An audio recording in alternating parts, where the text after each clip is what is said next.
Lu umur berapa pertama kali mencoba menirukan suara? 6 SD kayaknya. Gimana caranya supaya Hi, my name is Mickey Mouse. Welcome to the Mickey Mouse Clubhouse. Hi there, Minnie. How are you today? We are going to Goofy's house. Is he home? Oh, I have no idea. Gitu. Hey, Kermit the Frog here. Now I want you to see my friend here. Stitch. Pasti apa? Stitch love you. Hana means family. Ya. Ini saya bicara ya sebagai Pak Presiden, biasa saja. Ya kerja saja, nggak usah macam-macam lah, nggak usah minta A, B, C, D. Orang dikerjakan aja nggak bisa gitu loh. Nah, gitu kan. Aman gak ini di YouTube? Aman lah ya.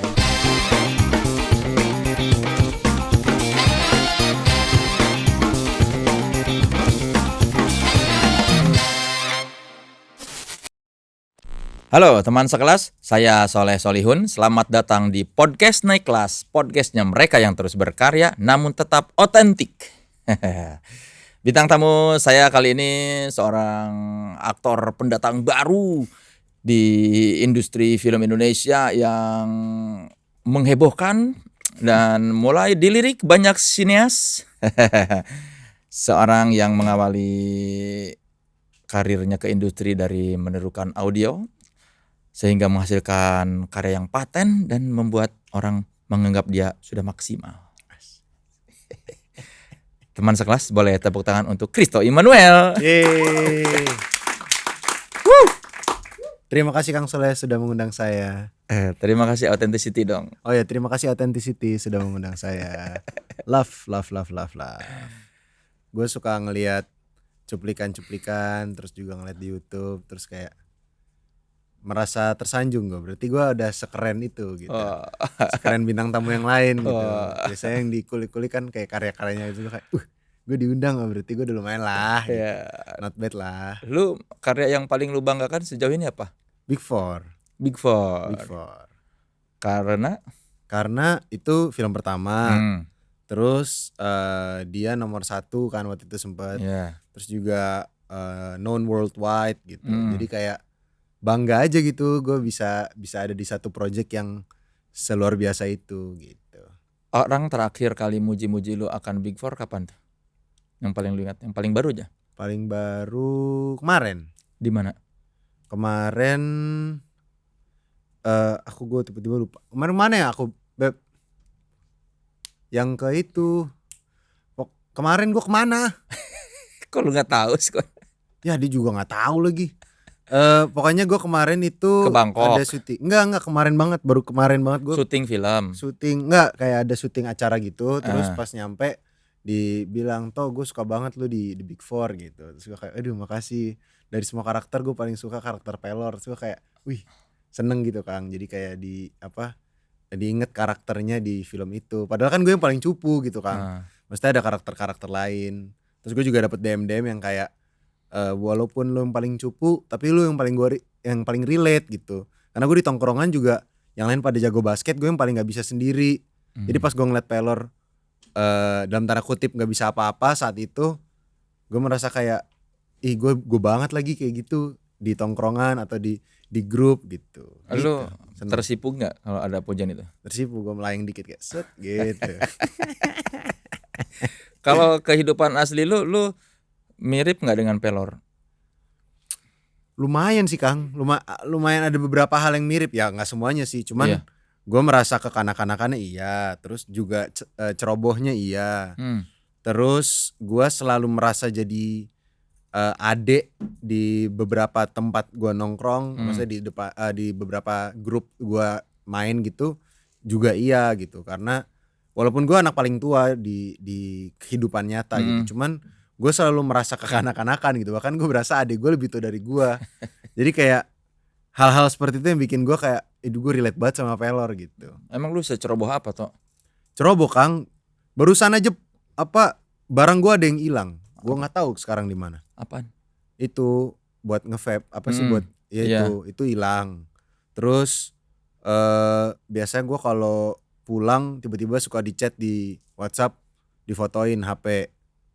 HP ketinggalan, dompet ketinggalan, baju. Ampe gue inget banget, gue habis latihan musikal waktu itu di Jakarta Movin.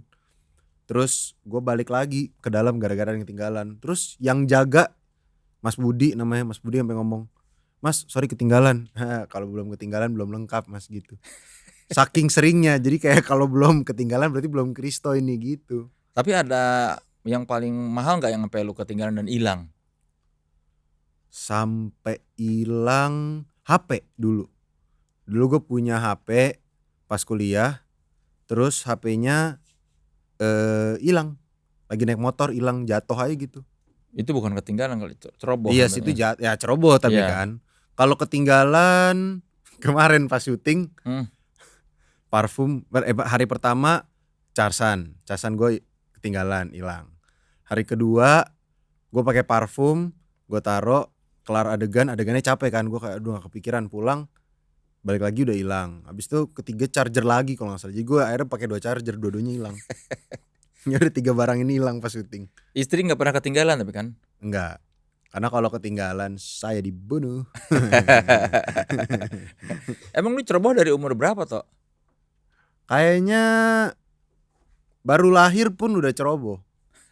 Baru keluar mungkin dokternya kayak, "Woi, itu kelamin lu masih ketinggalan di dalam perut emak lu." Dari kecil banget Kang, dari as far as I can remember, dari kecil tuh gue emang udah ceroboh banget. Dan itu udah dicap banget dari kecil gue sama orang-orang sekitar. Kayak Kristo ceroboh tuh udah dicap banget. Pernah dimarahin orang tua nggak gara-gara kecerobohan lu? Ya pernah lah Kang, pernah banget. Apa sih yang gue gak pernah dimarahin tuh gara-gara kecerobohan? Dulu yang paling sering, ini pasti banyak yang relate sih, Tupperware. Pernah gak lu? Kotak makan lu, botol minum lu ketinggalan. Tupperware ya. Itu ketinggalan sampai Kang akhirnya nyokap gue udah capek banget sama gue gitu. Kayak udah kamu itu apa-apa ketinggalan, mulai sekarang kamu bawa bekal pakai kotak mentega. Jadi kalau misalnya beli mentega kan ada kotaknya tuh. Iya, kayak Yaudah. blue band gitu ya. Iya, nah itu nasinya dimasukin situ sama sosis sama apa. Jadi yang lain tuh keren, kotak makannya. Aku protes kan, "Mah, kenapa sih yang lain tuh merek apa kotaknya tuh bermerek, aku doang yang kotak mentega." "Ya habis kamu hilang." "Ya udah janji diganti nggak hilang ya." "Iya janji nggak hilang." Dan hilang. Jadi emang bener nyokap gue. Dan itu sering banget. Jadi kayak misalnya hilang tapi ternyata ketinggalan. Ntar 3 bulan kemudian baru gue bawa pulang Kang. Ternyata ada gitu selama ini, tapi di mana gitu. Ketemu gue bawa pulang, terus pas dibuka isinya udah belatung gitu. Jorok banget gue. Gitu. Botol minum juga. Aduh pokoknya ketinggalan mulu. Buku sekolah. Dulu buku sekolah ketinggalan di kelas. Sampai gue pernah ini gue kayak gak pernah cerita deh. Dulu gue pernah disangka hilang sama orang tua gue. Guanya yang ketinggalan. Di mana? Jadi dulu kan gue sekolah SD di Penabur. Pulang tuh sama jemputan. Tapi ini agak ya udahlah ya. Ya udah enggak apa-apa diceritain. Terus gue tuh naksir sama guru gue. Ibu siapa? Bu Reni. Bu Reni. Ngajar apa Aduh, dia? malu banget gue lagi, kenapa gue sebutin ya? Apa? Ngajar apa dia? Duh gue jujur gak inget, gue ingetnya mukanya doang. Lu naksir. Naksir. Kelas? 1 SD. Kelas 1 SD gue naksir guru gue. Terus dulu di komputernya tuh dia ada game namanya Neighbors from Hell. Ini angkatan gue mungkin tahu game ini. Suka banget game ini. Jadi terus di komputernya tuh ada game itu. Terus gue kayak gue udah suka main game itu satu. Terus kedua gurunya cantik. Sengaja dong gue stay di kelas. Jadi gue gak pulang. Jadi gue main di situ Sama si Bu Reni. si Bu Reni. Tapi gue gak ngabarin orang tua. Jadinya pas gue mau pulang, gue baru inget kan, kan gue biasanya lah jemputan. Tapi kali ini gak pakai jemputan gak apa-apa lah. Tapi gue gak ngabarin. Jadi tukang supir jemputan gue tuh sampai masuk sekolah, keliling satu sekolah, dan itu ada 2 gedung dikelilingin cari gue. Tapi gue ada di ruangannya dia, gue lagi main game sama Karena dia. nggak ngira ada di ruangan guru ya. Gak ada yang ngira. Ya udah gue abis itu sampai rumah, dianterin akhirnya sama Bu Reni. dianterin sama Bu Reni sampai rumah, udah dimarah-marahin tuh. "Kamu ngilang kemana aja? Aku main game mah," gitu. gitu. Enggak, lu gimana cerita bisa main game sama Bu Reni gimana? Lu ngetok ruangannya? Enggak, itu ruangan kelas gue juga sebenarnya, Ah. ruangan kelas. Nah Bu Reni masih di situ. Oh, terus lu ngomong apa ke Bu Reni kok bisa main game berdua sama dia? Ya udah Bu, di komputernya ada game nggak? Mau main dong gitu. Ya udah, biar modus aja. Di kelas 1 SD. Betul. Berapa lama emang lu main game? Berarti lama dong. Lama Kang, kayaknya dari jam 2 siang sampai jam 5 sore kali. Sampai jam 4 gak tau udah gue. Pokoknya lama deh. Emang lu fokus main gamenya ada gebetan di sebelah? Gak tahu, gue gak inget. Gue gak inget sih. Gak fokus kali, gak tahu deh.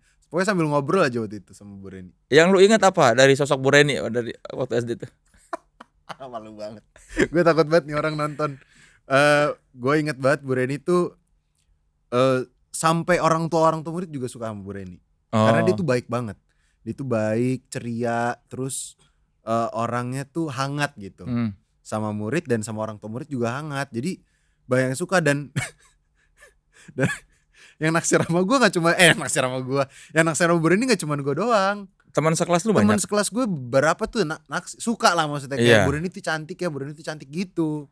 Jadi emang favorit beberapa murid gitu, cowok-cowok terutama. Tapi cuma lu yang berani main game sama dia ya. Bro, Kristos game bro.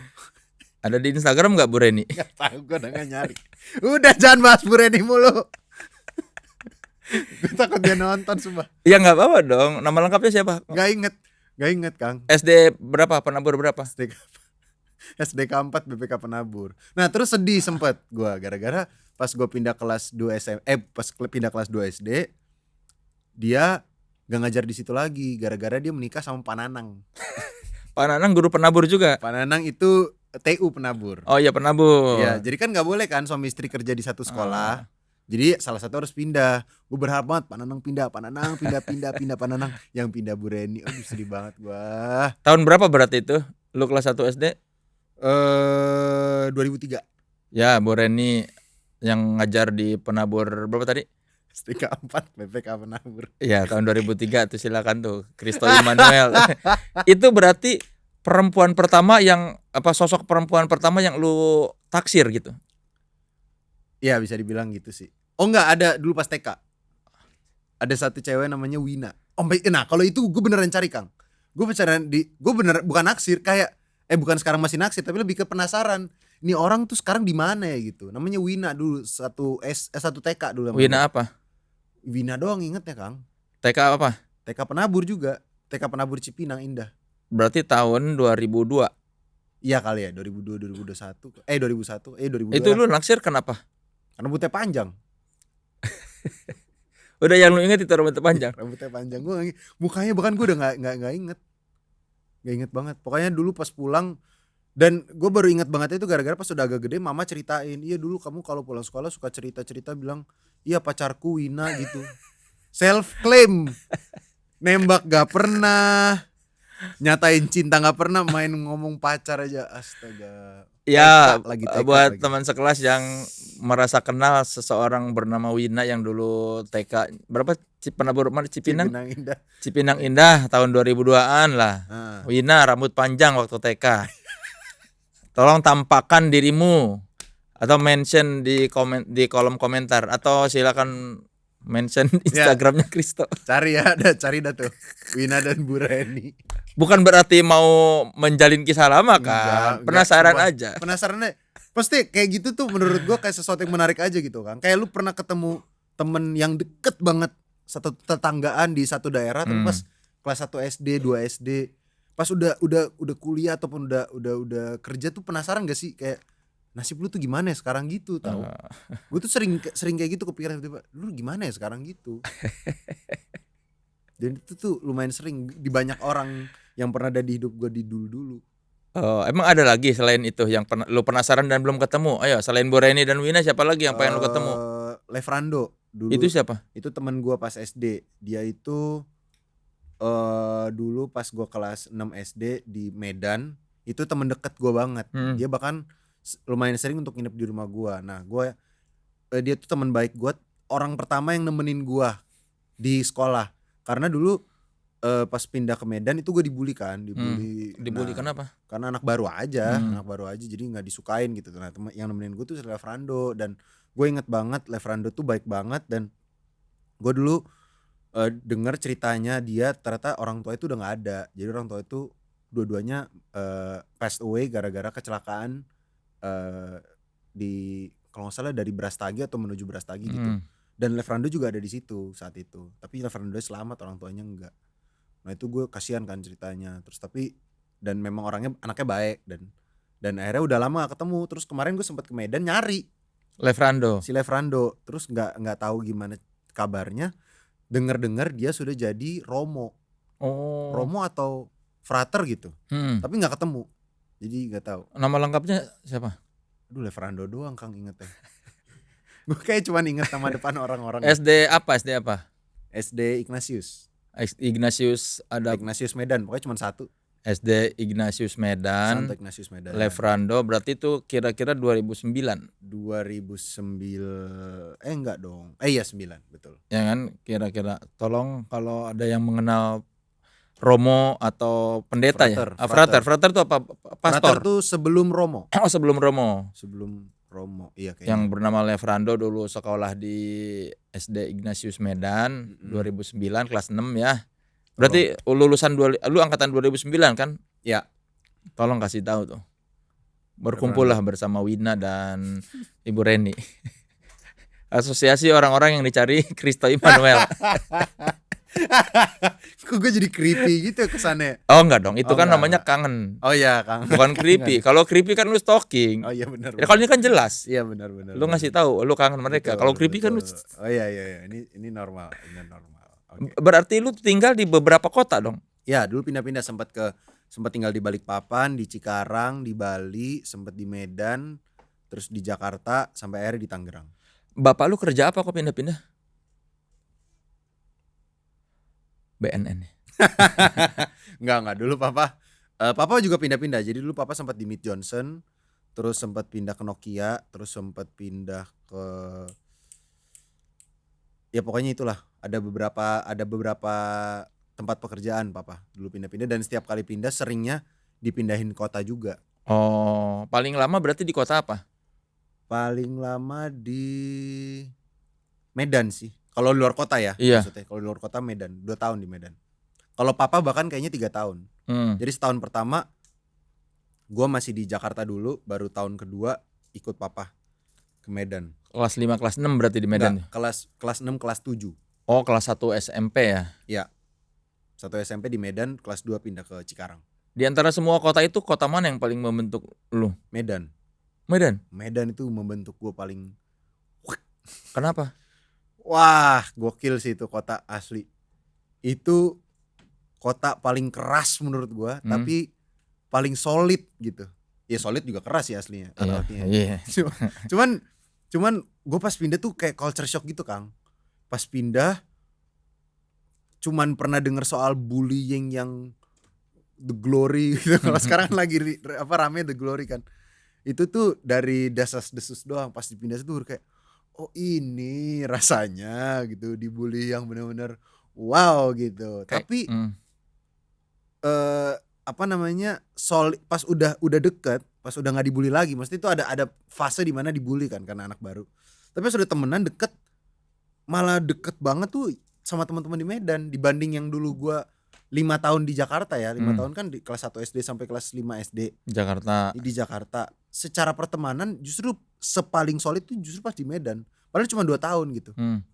Gitu. Jadi wah nge-build gue banget, dari keberanian, dari sampai mandiri, sampai macam-macam deh, itu gue dibentuk banget di situ.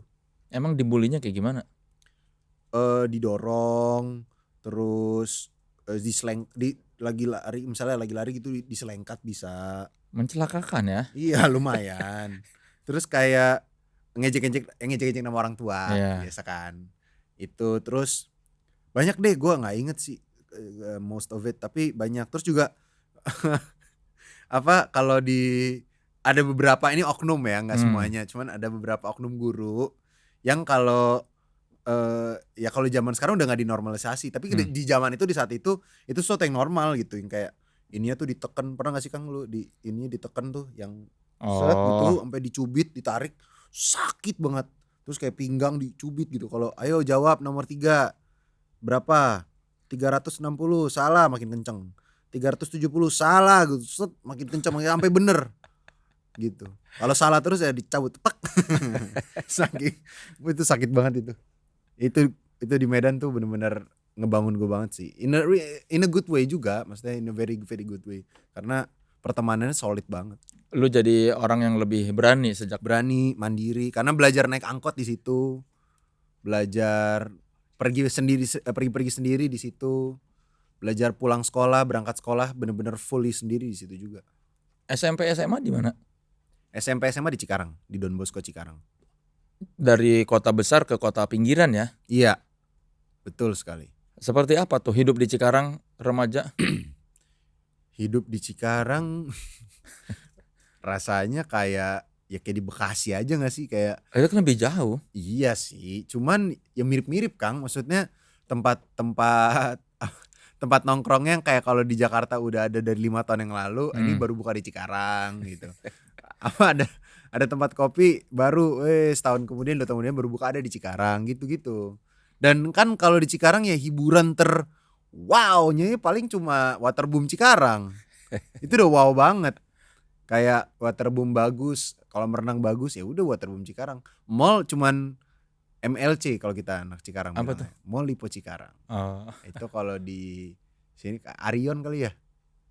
Itu kalau Arion zaman sekarang udah lama. Arion udah lama banget ya. Iya. Kayak Sensi. Tamini, Oh, Tamini tapi cuma 2 lantai lah gitu. Iya, kayak Tamini Square gitu tapi cuma 2 lantai. Tapi ada bioskop. Ada. Gue inget banget dulu di Cikarang tuh bioskopnya filmnya Nenek Gayung. Beneran. Sama Suster Keramas. Wah, good times banget itu. Tapi bener itu film yang gue inget pas di Cikarang. Dan tempat nongkrongnya udah itu aja, kayak depan komplek. Depan komplek itu ada namanya food court Barokah kalau gue bilang sama teman-teman. Itu kayak ya udah tempat makan yang kayak cilor apa gitu-gitu. Terus di sebelahnya itu ada kos-kosan, tapi isinya yang pada open BO. Kok lu tahu itu open BO? Karena teman-teman gue semua tahu. Jadi itu jadi informasi umum. Terus akhirnya kita suka makan nasi uduk di situ. Terus kita suka ngeliat. Gue sih terutama gue suka ngeliatin. Masa sih gitu, penasaran kan ya. Iya tapi kadang keluar ada yang kayak ya gitulah. Apa? Ya begitu Ya kayak. apa? Gue ada ntar kesannya judgmental. Cuman ya kayak misalnya masuk apa gimana yang ngejelasinnya, kayak pakai apa yang misalnya gincunya tebel, terus kayak yang tank topnya ngepres banget, terus celananya sependek ini. Yo, I'm not saying semuanya begitu, semua yang pakaian begitu, cuma maksudnya dari transaksi yang masuk keluar mobil gitu-gitu loh, ngerti gak sih, kayak ada yang seperti itu gitu. Enggak tahu, gue nggak pernah lihat. Anjir, dia nggak mau lagi. Lah, gue nggak tinggal di dekat tempat itu. Ya pokoknya begitulah. Tapi kayak ya nggak semuanya di situ begitu, cuman ada. Tapi gara-gara ya sama lah kayak misalnya ada di sekumpulan orang nggak semuanya begitu, tapi gara-gara satu orang ini jadi semuanya dicap yang temenan sama dia begitu kan. Ya mungkin seperti itu juga. Yang nggak semua yang di situ begitu, cuman mungkin kan ada 1-2 orang akhirnya dicap itu kos-kosan nggak bener gitu. Kirain pernah nyoba. Itu juga enggak bercanda. Enggak, tolong ya, amit-amit. Yang paling nyaman tinggal di kota mana? Sekarang di BSD. Karena Di BSD nyaman karena kemana-mana deket. masa sih BSD kemana-mana deket? Deket, maksudnya butuh apa aja ada. Mall ada, terus rumah sakit juga banyak, terus hiburan juga banyak di BSD. Jadi kayak gue nggak perlu ke Jakarta Kang gitu. Kalau dulu tinggal di Jakarta di Cipinang, emang di Jakarta tuh banyak hal gitu. Tapi untuk menuju ke situnya tuh, aduh macetnya tuh gitu. Gue nggak tahan banget, enek gitu sama macetnya. Nah kalau di BSD tuh nggak macet. Jadi mall ada Ion, ada SMS, ada Living World, ada kalau mau tempat jalan ada IKEA, ada macam-macam. Jadi kayak enak. Udaranya juga lebih enak daripada di Jakarta. Enggak terlalu polusi gitu. Iya nggak terlalu polusi, malam masih dingin. Kecuali akhir-akhir ini ya, emang lagi panas. Cuman biasanya malam tuh lebih dingin gitu, adem. Bisa tuh dipotong tuh buat TikTok warga BSD tuh. Nah TikTok BSD. Awas lu ya BSD kalau main motong-motongnya terus jadiin promo bayar. Tapi kan nggak ada nyebutin komplek apa. Tapi kan developer Bumi Serpong Damai. Oh iya. Iya kan, itu kan gak cuma daerah. Lu kenapa milih di situ waktu itu beli rumah? Karena awalnya demen sama Gading Serpong. Hmm. Karena dulu kuliah di UMN kan, jadi ngekosnya di daerah Gading Serpong, nyaman sama Gading Serpong. Terus nyari rumah di Gading Serpong. Rumahnya ada, harganya tolol. Masa rumah kecil kayak gini 1 M, 1, berapa M gitu, kecil banget Kang, bener-bener kecil banget yang kayak itu bukan rumah, itu apartemen. Tolong developer, itu namanya apartemen, kamu tambahin tembok doang dan atap. Cuma 1 kamar tidur gitu. Bukan 1 kamar tidur lagi Kang, itu studio, buka pintu dan kasur.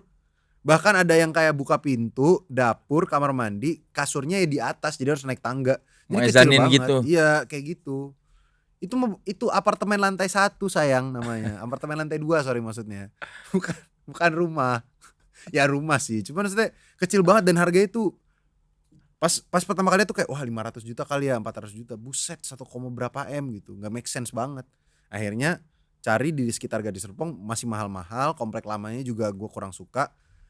Akhirnya kenal sama istri gue kan, si Ciu. Nah ternyata Ciu tinggalnya di namanya ada 1 komplek lah, jangan disebutin. Nah di komplek itu bagus, lumayan dan tanahnya gede, harganya masih masuk akal. Jadi ya udah di situ. Yang mendekati Gading Serpong lah ya. Iya mendekati Gading. Jadi kan mau ngambil fasilitas Gading Serpong masih nggak jauh. Jadi kita rumahnya murah tapi fasilitasnya kita ambilin aja. Gitu dong. Dari Big Four kerasa apa pengaruh ke karir lo? Dapat recognize dari teman-teman yang pencinta film. Karena tadinya kan gue maksudnya konten kreator ya, jadi dianggapnya maksudnya dilihatnya sebagai konten kreator masih. Terus pas abis Big Four dari teman-teman yang tidak into sosial media tapi lebih ke into film, jadi tahu sama gue gitu Kang. Mulai dari penikmat film sampai pekerja film juga gitu. Nah jadinya sekarang follower gue tuh macam-macam. Ada yang memang follow gue dari tahun 2019 kemarin.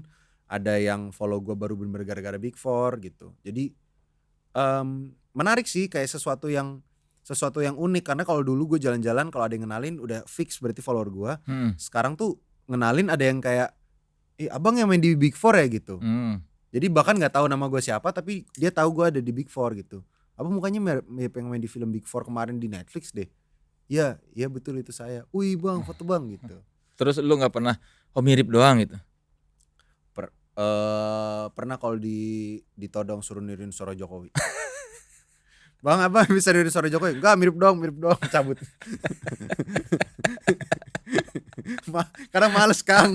Karena males kayak aduh lagi ngamut lagi. Udah dah, minta Pak Jokowinya langsung aja boleh enggak? Jangan gua gitu. Waktu lu casting itu langsung buat si karakter pelor. Adegan yang mana pas audisi casting? Pas ketemu sama Antonio sama si Soranto, bukan si Soranto, Martino Leo. Terus gue diikat di kursi, terus diinterogasi, itu yang di casting. Oh casting? Iya casting yang itu. Sama siapa castingnya? Ada sama casting directornya waktu itu. Gimana perasaan? Itu kan casting pertama kali kan? Enggak. Nah itu dia, karena itu udah casting ke beberapa kali dan udah beberapa kali casting sebelumnya gue ditolak Kang. Maksudnya nggak dapet. Oh, bukan peran Big Four kan? Bukan. Beberapa kali casting dibuat film-film sebelumnya nggak dapet. Jadi pas Big Four di DM sama Pak Timo untuk ikut casting, terus tiba-tiba di set, maksudnya di tempat lokasi casting baru dikasih tahu jadi salah satu pemeran utama. Maksudnya 4 ini kan utama kan. Biasanya maksudnya masih dikasih tahu gitu sebelumnya perannya apa. Maksudnya sebelum pernah dikasih tahu kayak perannya ini ya Chris gitu. Ini nggak dikasih tahu sama sekali. Jadi tuh udah casting langsung peran utama, terus pas casting udah harus pakai aksen Ambon. Itu udah udah fix nggak dapet gue Kang, karena kayak udah persiapan kurang, terus juga nggak tahu apa-apa soal ceritanya karena kan dirahasiain banget kan waktu itu. Terus juga dan ini peran utama, maksudnya gue belum pernah main peran utama gitu Kang, jadi kayak udah fix nggak dapet lah, pasti aktor-aktor yang sumuran gue yang lain diambil, nggak mungkin gue gitu. Di yang casting sebelumnya malah lu yakin dapet gitu. Masih yakin dapet karena perannya kecil-kecil, perannya paling ya supporting gitu kan. Iya. Jadi kayak kayaknya dapet nih, pulang cerita ke istri kayak waktu itu masih pacaran, aduh aku pede sih tadi gitu, kayaknya dapet deh gitu, nggak dapet. Sedih nggak pas waktu itu uang berapa casting? Sedih lah Kang, maksudnya gua nih cinta banget sama film gitu, film in overall ya, mau film Indonesia film luar tuh cinta banget. Jadi kayak dari dulu banget, dari gue kecil tuh selalu punya cita-cita pengen involve di dunia perfilman. Jadi saat nggak dapet tuh kayak aduh kecewa gitu. Ya padahal ini bisa jadi jalur masuk gue ke dunia perfilman nih gitu. Jadi pas gak dapet tuh sedih banget. Film-film apa aja sih yang terkenal yang lu casting? Pasti kan ada film-film yang gue pernah casting buat Ali and Ratu Queens. jadi siapa? Jadi karakter, aduh gue lupa Kang, lupa. Pokoknya temannya si Iqbal aja waktu itu. Terus apa lagi? Terus Virgo and the Sparklings waktu itu casting, waktu itu udah seinget gue udah dapet, cuman jadwalnya nggak bisa. Jadwal gue nggak bisa. Tabrakan lah sama pekerjaan lain, akhirnya kayak udah nggak jadi. Terus ada 2 lagi tapi gue jujur lupa. Jujur lupa 2 lagi ini, dan ya udah gitu. Waktu dikasih tahu Kristo lolos nih dapat pelor. Itu taunya bareng sama netizen Kang. Gue ngeliatnya dari IG-nya Patimo. Aneh banget emang. Jadi gue gak tahu nih, Patimo upload foto gue tiba-tiba setengah muka doang. Coming soon. Jadi setengah mukanya Putri Marino, setengah mukanya Abimana, gue, Ari Keriting sama Lutesa. Iya. Udah tuh diupload. Set. Gue gak dikabarin apa-apa ya sama Andri manajer. Anjir si Andri kok gak ngabarin gue sih. Gue kenapa tau dari Instagram. Jelek banget itu, kayak ya elah kentang amat, tapi kaget gitu kan, kaget seneng tapi bingung campur aduk. Telepon langsung si Andri, ini gue dapet ya maksudnya. Gak tahu tuh lah, Andri juga gak tahu. Ini yang tahu Patimo doang. Main diumumin aja. Iya makanya gue lah anjir. Tapi Ari tahu juga apa dia kaget juga? Kalau Bang Ari nggak casting, Bang Ari ditawarin kan. Bang Ari langsung ditawarin perannya. Udah beda kelas, beda kelasnya. Casting dulu gitu. Tapi emang lu ada darah Ambon? Ada Kang. Siapa? Mama. Oh. Mama tuh asli dari Ambon, terbang ke Jakarta. Waktu itu merantau untuk sekolah. Jadi gua belajar bahasa Ambonnya itu karena terbiasa mama kalau di rumah teleponan pakai bahasa Ambon kalau dari saudara-saudara. Mau saudara yang ada di Ambon ataupun saudara yang di Jakarta, teleponan mereka pakai bahasa Ambon. Iya bete mobil sudah di bengkel ini. Maksudnya di mana? Begitu. Makanya waktu casting disuruh jadi orang Ambon lu nggak susah ya? Iya, gua ditanya kamu bisa aksen timur nggak? Oh bisa Ambon Mas gitu. Oh ya udah coba deh gitu. Nah udah channeling nyokap sama om aja. Cuman ya jadinya kayak orang Ambon yang ke Jakarta gitu yang ngomong bahasa Indonesia tapi logatnya Ambon, bukan pakai bahasa Ambon gitu. Gitu. Padahal udah ada orang timur satu di situ ya, Ari Keriting. Iya. Tapi kan beda Buton. Iya, betul. Ya kan timur-timur juga. Iya sih. Lu perasaannya waktu pertama kali lihat acting lu di Big Four kayak gimana? Aneh. Kayak orang habis nyanyi terus direkam terus dengerin suara sendiri kan aneh ya kadang. Rasanya gitu, jadi kayak ngeliat diri sendiri kayak aduh aneh gitu. Apalagi waktu itu kan premiernya di bioskop kan. Layar gede terus kayak gitu. Pori-pori gue kelihatan gitu. Kayak aneh aja ngeliatnya. Dan surreal gitu, kayak ini beneran ya. Ini serius terjadi nih gitu. Karena itu mimpi gue dari kecil banget. Jadi kayak gitu. Akhirnya lu jadi aktor gitu. Akhirnya puji Tuhan. Emang apa yang bikin lu cinta sama film? Escaping kalau gue.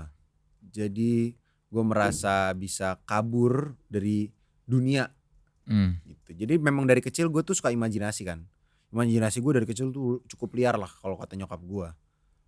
Dan tiap kali gue nonton film, dan itu sampai sekarang masih kejadian tergantung filmnya. Setiap kali gue nonton film, karakter apapun yang gue tonton, itu gue impersonate atau gue merasa jadi dia untuk beberapa hari ke depan gitu. Asli, kayak misalnya nih nonton film Apa? kayak John Wick gitu. Ah. Terus ntar bisa pulang nyetir tapi kayak sambil ngeliat spion. Waktu itu gue nonton Better Call Saul, Kang. Better Call Saul ceritanya ada lawyer seorang pengacara yang diikutin sama FBI karena dia curang lah intinya. Terus gue gitu, gue nyetir, gue ngeliat spion tengah kayak ada yang ngikutin gue nggak? Siapa gue anjir? GR banget diikutin. Tapi gitu. Abis nonton Apes gitu, Planet of the Apes, film favorit gue tuh. Ntar gue di rumah jadi Apes gitu, bisa seharian loh beneran. Sumpah itu bener, tanya Ciu deh, tanya bini gue. Gue bisa harian full gitu, lama bisa berjam-jam gitu.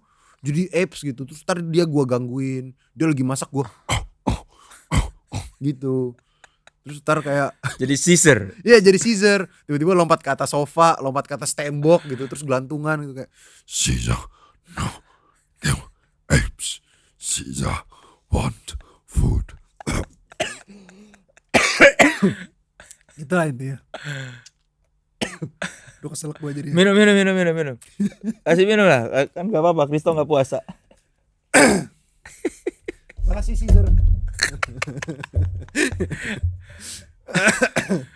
Ya. Dari umur berapa gitu yang lu abis nonton film terus malah Pertama kali gue nonton film itu kelas umur 4 tahun. film apa? Nonton film Tarzan sama bokap. Tarzan apa yang mana nih? Yang Disney dulu, kartun. Oh kartun, bukan yang Tarzan yang udah live. Bukan Tarzan X juga bukan.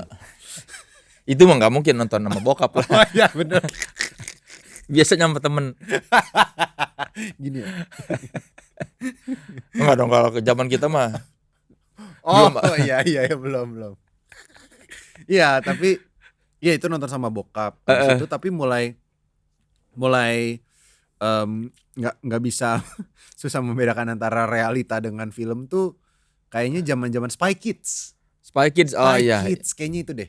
Iya kayaknya itu. Antonio Banderas ya. Antonio Banderas, betul. Antonio Lu Banderas. jadi yang kidsnya itu. Iya. Dulu sampai beli ada kalau nggak salah nama mainannya Spy Gear dulu beli. Toys R Us, inget gak sih zaman Toys R Us? Iya. Nah, cuman kan Toys R Us mahal. Jadi kayak kita pergi ke Toys R Us, lihat. Oh, yang ini bagus. Lalu kita beli KW-nya di Pasar Gembrong. Pasar Gembrong kan lebih Iya. murah.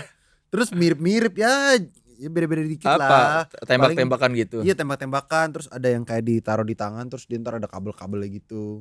Ya kalau di Toys R Us mungkin bertahan 5 tahun, 6 tahun, Pasar Gembrong 5 bulan. Habis itu gue juga bosan juga kok. Jadi ya gak apa-apa yang 5 bulan aja. Oh itu film pertama yang lu impersonate. Bukan impersonate sih, lebih Iya, ke berasa menjiwai, jadi, menjiwai. iya menjiwai ya itu. Iya, Spy Kids kayaknya. Sama Shark Girl and Lava Boy itu enggak? Iya, tahu. Balik Itu ya? kan Shark Boy and Lava Girl, sorry. itu film bioskop juga emang itu Shark Boy dan Lava Girl. Enggak, tapi dulu kan ada di DVD sewa. Iya. Lu kan masih zaman sewa DVD, Kang, Iya. yang di abang-abang itu. Heeh. 5.000. Lu jadi siapa Shark Boy? Shark Dan Boy Lava Girl. dong, Shark Boy, Taylor Lautner gua. Shark Boy yang set gitu, salto-salto terus ada ininya. Oh sama ini. Oh enggak, gue inget banget yang paling berpengaruh banget. Yang pertama Spy Kids memang, tapi yang bener-bener gue obsessed. Yang kayak wah untung banget nyokap gue dulu gak bawa gue ke rumah sakit gitu. Karena kayaknya udah gesrek nih anak deh. Gara-gara gue nonton Ace Ventura, Kang. Iya. Pet Detective. Mm-mm. Wah itu gue obsessed banget sama Jim Carrey. Gue bener-bener kayak seharian bisa gitu-gitu. Dialog yang paling lu ingat apa? Alrighty then itu. Sama talk to my butt itu yang Iya, pantatnya yang gini-gini. ngomong. Terus rambut gue pakai peniti biar naik ke atas gitu. Terus berharap bisa ngomong sama hewan. Aduh sakit banget dah itu. Kenapa gue ya. Itu The Grinch. Pokoknya dulu Jim Carrey tuh bener-bener kayak hero gue banget deh. Oh, The Mask. The Mask. Aduh itu juga sih. Iya bener juga ya The Mask. Wah itu sama sih, itu The Mask juga. Apalagi The Mask tuh gara-gara kan dia tambah Iya tambah kayak Jim liar. Carrey segini, The Mask tuh Iya. segini gitu kan. Jadi tambah kayak mata gue ngasih makan gitu kayak ayo jadi gila. Ayo jadi gila. Tambah di rumah gue kayak gitu. Terus jadi kartun tiba-tiba tangan gue keluar senjata. Gitu. Itulah. Nyokap lu sama bokap lu gimana tuh ngeliat kelakuan lu dari kecil? Kayaknya mereka yaitu 5 stages of grief. Denial. Pokoknya endingnya acceptance kan. Oh, anak kita sehat nggak ya? Iya kayak gitu. Pokoknya endingnya acceptance aja. Kenapa gue tau acceptance? Karena gue kalau udah, pokoknya apalagi sampai sekarang ya, apalagi udah gede. Sekarang gue kalau udah aneh, kalau lagi nganeh aja gitu di rumah, udah biasa aja mereka. Bener-bener responnya senormal mungkin gitu. Ibaratnya kalau gue kayak begini di rumah orang, kalau orang gak mungkin normal. Orang pasti kayak, lu kenapa gitu. Paling aneh apa cowok yang sekarang belakangan? Kan sekarang udah gak serumah sama orang tua. Iya dulu waktu Tapi masih kalau orang tua. dulu impersonate T-Rex. Habis nonton Jurassic World ataupun Jurassic World lah ya. Gue tuh nggak langsung kayak wah gue pengen jadi Chris Pratt. Enggak. Gue pengen jadi T-Rex. Bodoh amat sama Chris Pratt, lu ganteng gak peduli. Kerenan T-Rexnya. Gantengan T-Rex. Di rumah ngapain kalau jadi T-Rex? Ya udah begini nih kayak gini kakinya kan, terus tangannya di sini terus.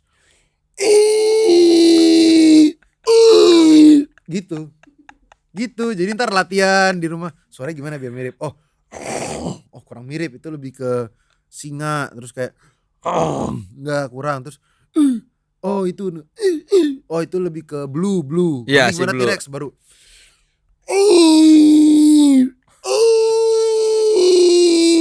gitu.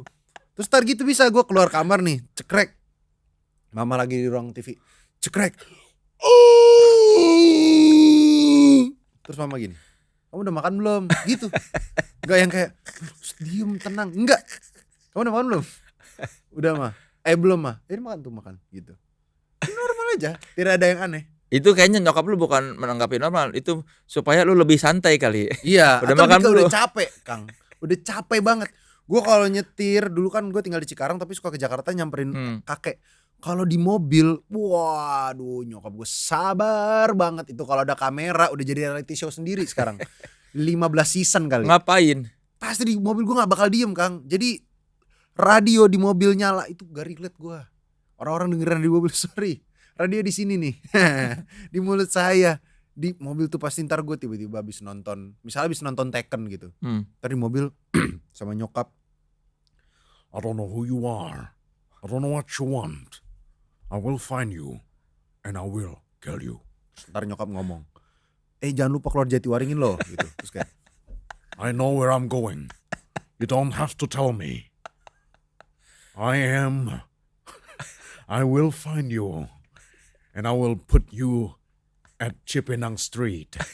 I know. You want to go to Chipinang, right? We are going there. You don't have to worry. gitu. Terus dari Cikarang sampai Cipinang ngomong begitu. Ntar Venom lah, ntar kadang misalnya abis nonton David Attenborough, tau gak? David Attenborough yang biasanya dokumenter BBC. Iya. Ntar di mobil. What we're looking at right now is a red Camry. In front of us is a Fortuner. The driver is a bit cocky, but it's okay. Because the world as we live in lives a lot of people with different personalities. I am David Attenborough. Welcome to the world of BBC. Gitu. Tapi terus Tapi nyokap lu juga- sejam 2 jam. Iya, kadang gue ajak ngomong gitu. Kayak misalnya Morgan Freeman gitu. Hello mother, do you want to go to the restaurant after this? Ya boleh. Which restaurant would you choose? Ya udah makan bakso. But I do not like the meatball. I should eat some steak. Terus tadi ngomong lagi, some satay. Some fried rice. Ooh, fried rice. It sounds really good. And it tastes good. Don't you agree? Yes. And I. Gitu. Terus sampai di Jakarta. Sumpah ini nyokap gue. Nyokap lu flat aja gitu ya? flat aja, udah normal aja gitu, nggak ketawa, nggak. Makanya kan orang kan kalau kayak Suara Jokowi dong, Suara Jokowi gitu, ketawa. Ya udah, apa itu udah kayak, wah udah menek banget. Soalnya gini Kang, waktu itu pas Pak Jokowi terpilih, itu kan gue belajar impersonate kan. Once gue dapet suaranya, 1 hari full 24 jam bersama Pak Jokowi mama saya. Bener-bener dari pagi bangun tidur, makan siang, mandi, makan malam. Itu mak gua ngobrol gak sama gua, ngobrolnya sama Presiden RI. Se-full day. Dan dia nggak ketawa. Enggak, mungkin ketawa pertama, mirip ya. Oh, udah gitu. Mirip ya. Ya mirip. Ya mirip. Ya. Udah gitu. Udah dari yang kayak wah bangga, enggak, dari yang kagum sampai ya udahlah gitu. Kalau lu niruin suara Jokowi ngobrol sama nyokap lu manggil apa dia? Bu. Atau kadang mah juga bisa. Tapi dengan suara Jokowi. Iya gitu. Ya mah, habis ini kita makan apa? Itu udah ada sayur asam. Oh, kemarin udah habis sayur asam, kok hari ini sayur asam lagi. Ya apa nggak bosen? Ya kemarin sayur asamnya belum habis. Oh itu dia jadi dipanasin. Iya. Kayak di gedung presidenan gak ada makanan aja. Makanan kemarin terus gitu loh. Gitu. Terus nyokap lu kayak, Ya udah biasa aja. Oh iya. Jokes lucu lu, kocak gitu. Enggak juga sih. Dia diem aja diem. Gitu. Ya. Kamu udah ngerjain PR belum? Ya PR bisa dikerjakan nanti. Kenapa harus sekarang? Masih jam berapa? Gitu. Udah gitu. Full day sampai enak. Udah biasa banget. berapa lama lu menguasai suara Jokowi? 10 menit. Cepet.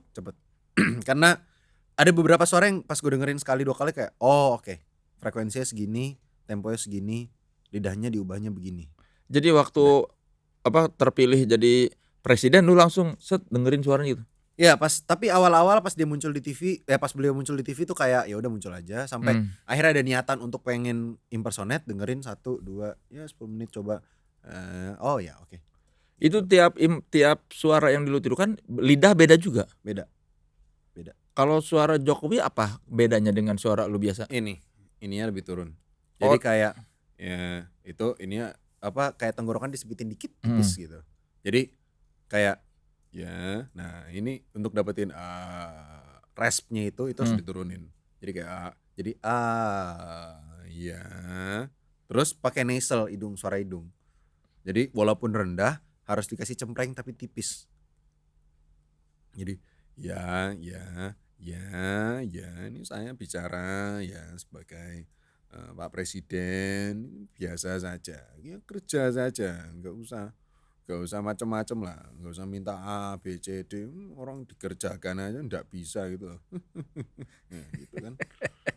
Jadi kayak awalnya misalnya Morgan, jadi kayak itu tuh bisa berubah Kang. Jadi misalnya dari Pak Jokowi ke Morgan Freeman tinggal sengaunya bindengnya dihilangin dikit, cemprengnya dihilangin dikit, terus tinggal dibuletin nih ya dari yang gini jadi gini. Jadi kayak ya ini masih Pak Jokowi ya, Pak Jokowi berubah and then change and then we are at Morgan Freeman right now gitu. Gitu. Kalau orang tua lu pernah lu impersonate nggak? Bokap Kayak gimana suara bokap lu? Bokap gue tuh kartun Kang soalnya pernah ketemu papa kan? Kayak bukan bapak-bapak ya? Iya gitu, kayak anak kecil tapi badannya kegedean banget gitu loh. Karena jadi gue impersonate bokap tuh selalu pas bokap lagi in his cartoonish emotion gitu. Misalnya lagi nyetir, terus ada yang nyerempet. Oh my god, what the hell, so dangerous you know, bahaya banget loh. Gue dipanggil di rumah bro, bahaya banget itu bro. Ingat ya, kamu kalau nyetir 1 lihat spion kiri kanan. Oh my god, ada orang-orang yang gak bertanggung jawab. My god, udah itu nyerempetnya udah 15 menit yang lalu, tapi 15 menit ke depan masih kayak oh my god, so stupid you know. What the hell? How come? How come? How come-nya itu bokap gue khas banget. How come? How come? Orang Jawa bokap lu. Iya, orang Jawa. Terus bokap gue tuh kartunis banget. Nah itu mungkin salah satu kenapa gue juga gak bisa membedakan antara film dan kehidupan nyata, gara-gara bokap gue tuh kayak acting all the time gitu.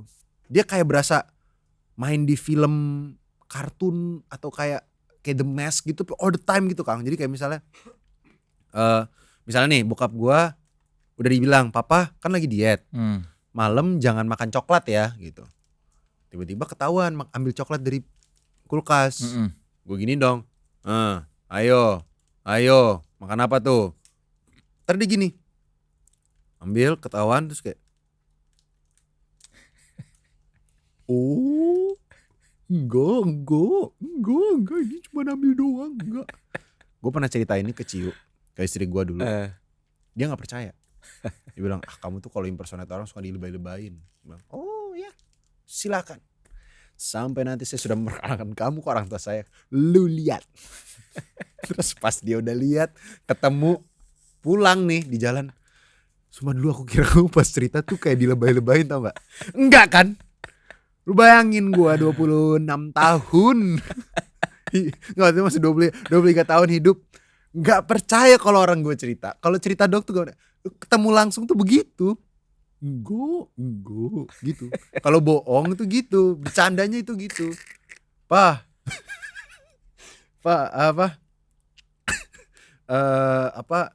loh kok ini udah ada jam tangan baru lagi lah, yang kemarin kan udah ada jam tangan gitu. Gitu. Ngapain sih? Gitu. Kayak orang cerita gagap karena nggak tahu mau nyari apa, tapi di actingin gitu. Mengalihkan Iya, perhatian. tapi kayak gitu. Kartun banget. Makanya nyokap lu udah nggak aneh ngeliat lu kali ya. Oh iya. Wah, gue kayak sesi psikologi nih. Ngobrol sama psikolog. Kayaknya Ya juga. nurun lagi. Aduh, kasihan banget nyokap sama adek gue ya. Kayaknya nyokap sama adek gue kayak ya udah. Iya, pasti nyokap lu. Udah ada dua lagi. Iya. Terus gue sering kesel banget kan karena papa kayak begitu. Gue papa ngeselin banget sih kayak gitu. Kayak kadang orang lagi serius gitu, momennya tuh lagi serius, jangan digituin. Kesel gue gitu. Cerita ke Ciu, ternyata saya tidak sadar saya seperti itu. Terus kata Ciu, lah kamu juga Tuh gitu. kan kamu gitu. Hah? Oh iya, sorry gitu. Karena kadang gitu, misalnya lagi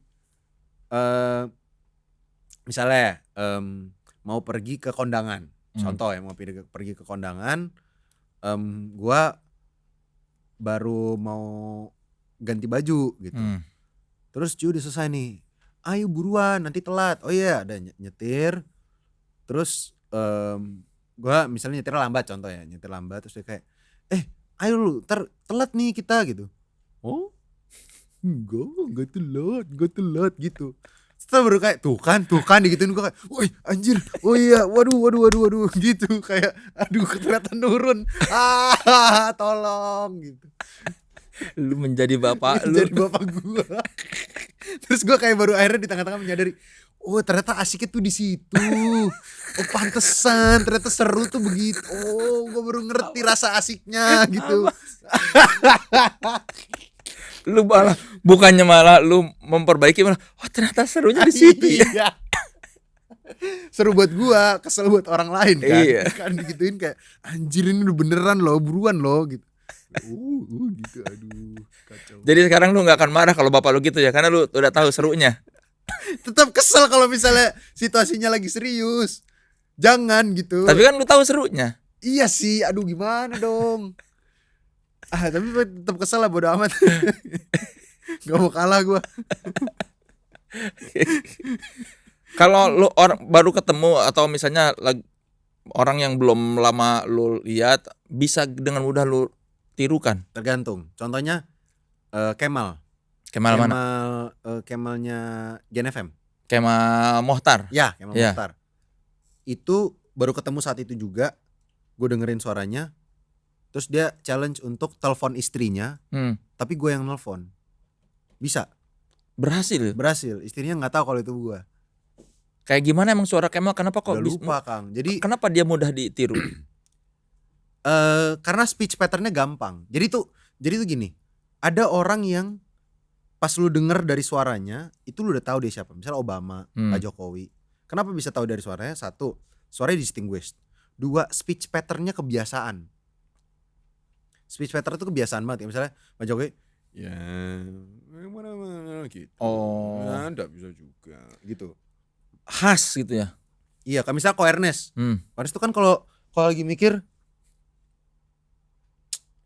tapi nggak juga toh. Ya nggak juga sih. Nah gitu kan. Ko Ernest Iya. suka gitu. Terus kayak misalnya kalau misalnya siapa lagi ya? Misalnya ya Ko Ernest sih paling yang gue inget. Ada pattern gitu ya. Iya, ada patternnya gitu. Heeh. Nah itu jadi lebih mudah untuk diimpersonate. Masalahnya Ko Ernest frekuensi suaranya beda jauh sama gue. Jadi mau gue sampai kapanpun mencoba impersonate dia, mentok-mentok paling suara gue doang yang bisa gue tiruin cuman temponya doang sama speech pattern. Oh. Tapi untuk suaranya sendiri nggak bisa. paling dapat ininya moodnya doang ya kayak. Iya, oh. moodnya doang. Kira-kira suara tuh kira-kira begini ya gitu orangnya gitu. Kayak misalnya Lucinta Luna. Nah Lucinta Luna tuh speech patternnya bisa ditirukan, tapi agak nggak terlalu berasa sebenarnya. Tapi suara dia bisa gue tiruin banget. Jadi speech patternnya nggak harus mirip-mirip banget karena suaranya udah gampang gue tiruin gitu. Oh karena warna suaranya mudah, Iya. speech pattern jadi nggak terlalu ini. Iya, benar banget. Gitu. Jadi kalau bicara pakai suaranya Cinta Luna tuh kayak yang gak harus mirip banget lah cara ngomongnya. Yang penting kan suaranya aja gitu loh. Ya gak sih Kang Soleh? Bintang tamu lo banyak sih hari ini. Banyak banget ya. Kalau suara gua gampang nggak menurut lo? Suara Kang Soleh. Nah kalau Kang Soleh tuh speech patternnya kalau lagi misuh-misuh itu berasa. Tapi warna suaranya tuh gue kadang on and off. Jadi tuh ada beberapa suara kayak suara Pak Soeharto. Pak Soeharto tuh kadang gue bisa cepet, tapi kadang gue harus di drill dulu lama. Kang Soleh tuh suaranya ya belum tentu. Ya kan kita harus lihat orangnya dulu lah.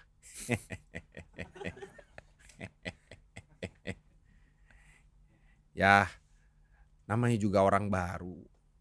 Masa emang berharap jago, dia mah ikut-ikutan doang. Dia kan bisanya basket, masa ditanyain badminton. Gitu. Coba sekarang lu niruin suara gua tapi promoin kayak gini. Teman sekelas, kalau mau beli merchandise podcast Naik Kelas silakan klik link berikut ini. Oke. Teman sekelas. Nggak bisa lagi. Teman sekelas. Kalau mau beli merchandise podcast Naik Kelas, silahkan klik link di bawah ini. Gue cuma bisa. Sama ini Kang Soleh kas. Klik link di bawah ini. Gua ketawa aja males ya. Nyeret tau lo ya. Ya, atau website kita di authenticity.id ya. Atau di website kita authenticity.id ya. Lu umur berapa pertama kali mencoba menirukan suara? 6 SD kayaknya. Apa momennya? Waktu itu nonton Mickey Mouse. Terus akhirnya coba nge-search di YouTube. Waktu itu kan internet baru awal-awal ada tuh.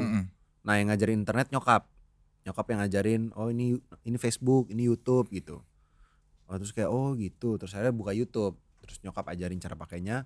Habis itu gue cari behind the scene Mickey Mouse. Nah disitu gue baru tahu kalau oh ternyata satu karakter itu yang ngisi banyak karakter itu yang bisa ngisi satu orang. Di situ gue baru belajar oh ternyata suara kita tuh bisa seberubah-berubah itu ya gitu.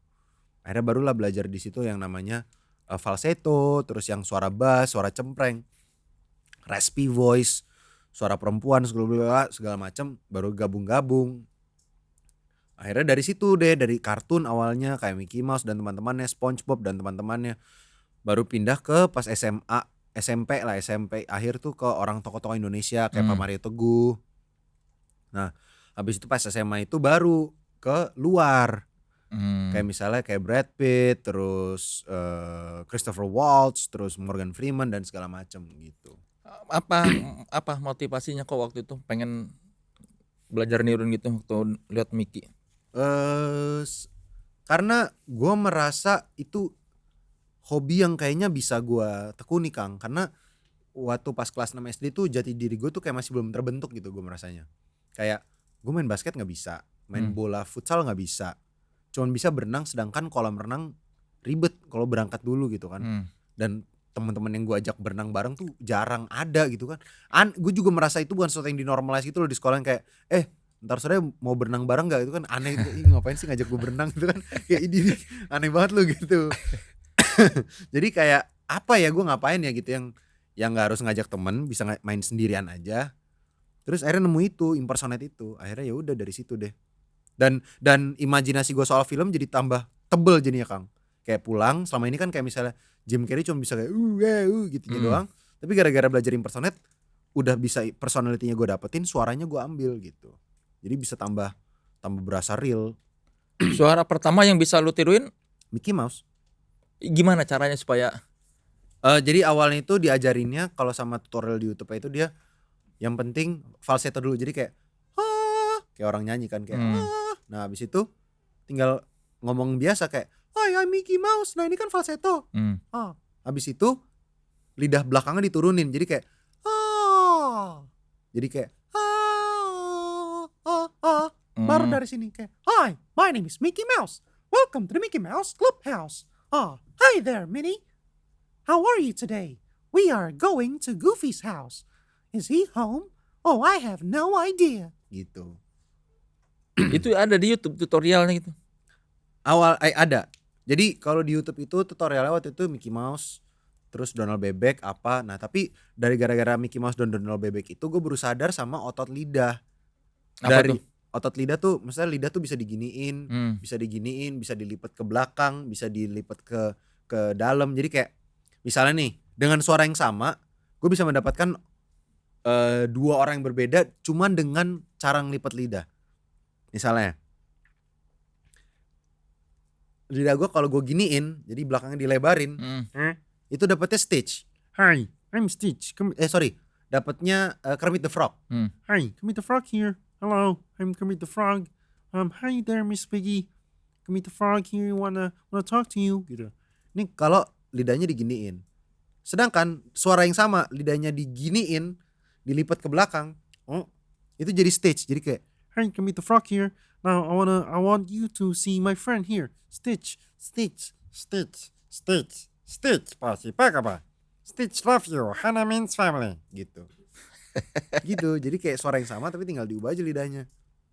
Gitu. Ntar kayak misalnya tinggal di-combine, misalnya suara Kermit kayak Hey, Kermit the Frog here gitu. diubah suara falsetonya jadi Elmo. Jadi Hi, I'm Kermit the Frog. Hey, this is Elmo. Elmo love you. Yay! gitu. Gitu jadinya. Permainan lidah ya. Lidah. Jadi harus jago main lidah lah, kayak oleh maksudnya otot lidahnya tuh harus jago menurut gitu. Goyang-goyang. Nah, Ciu berarti seneng ya lu jago ciuman ya.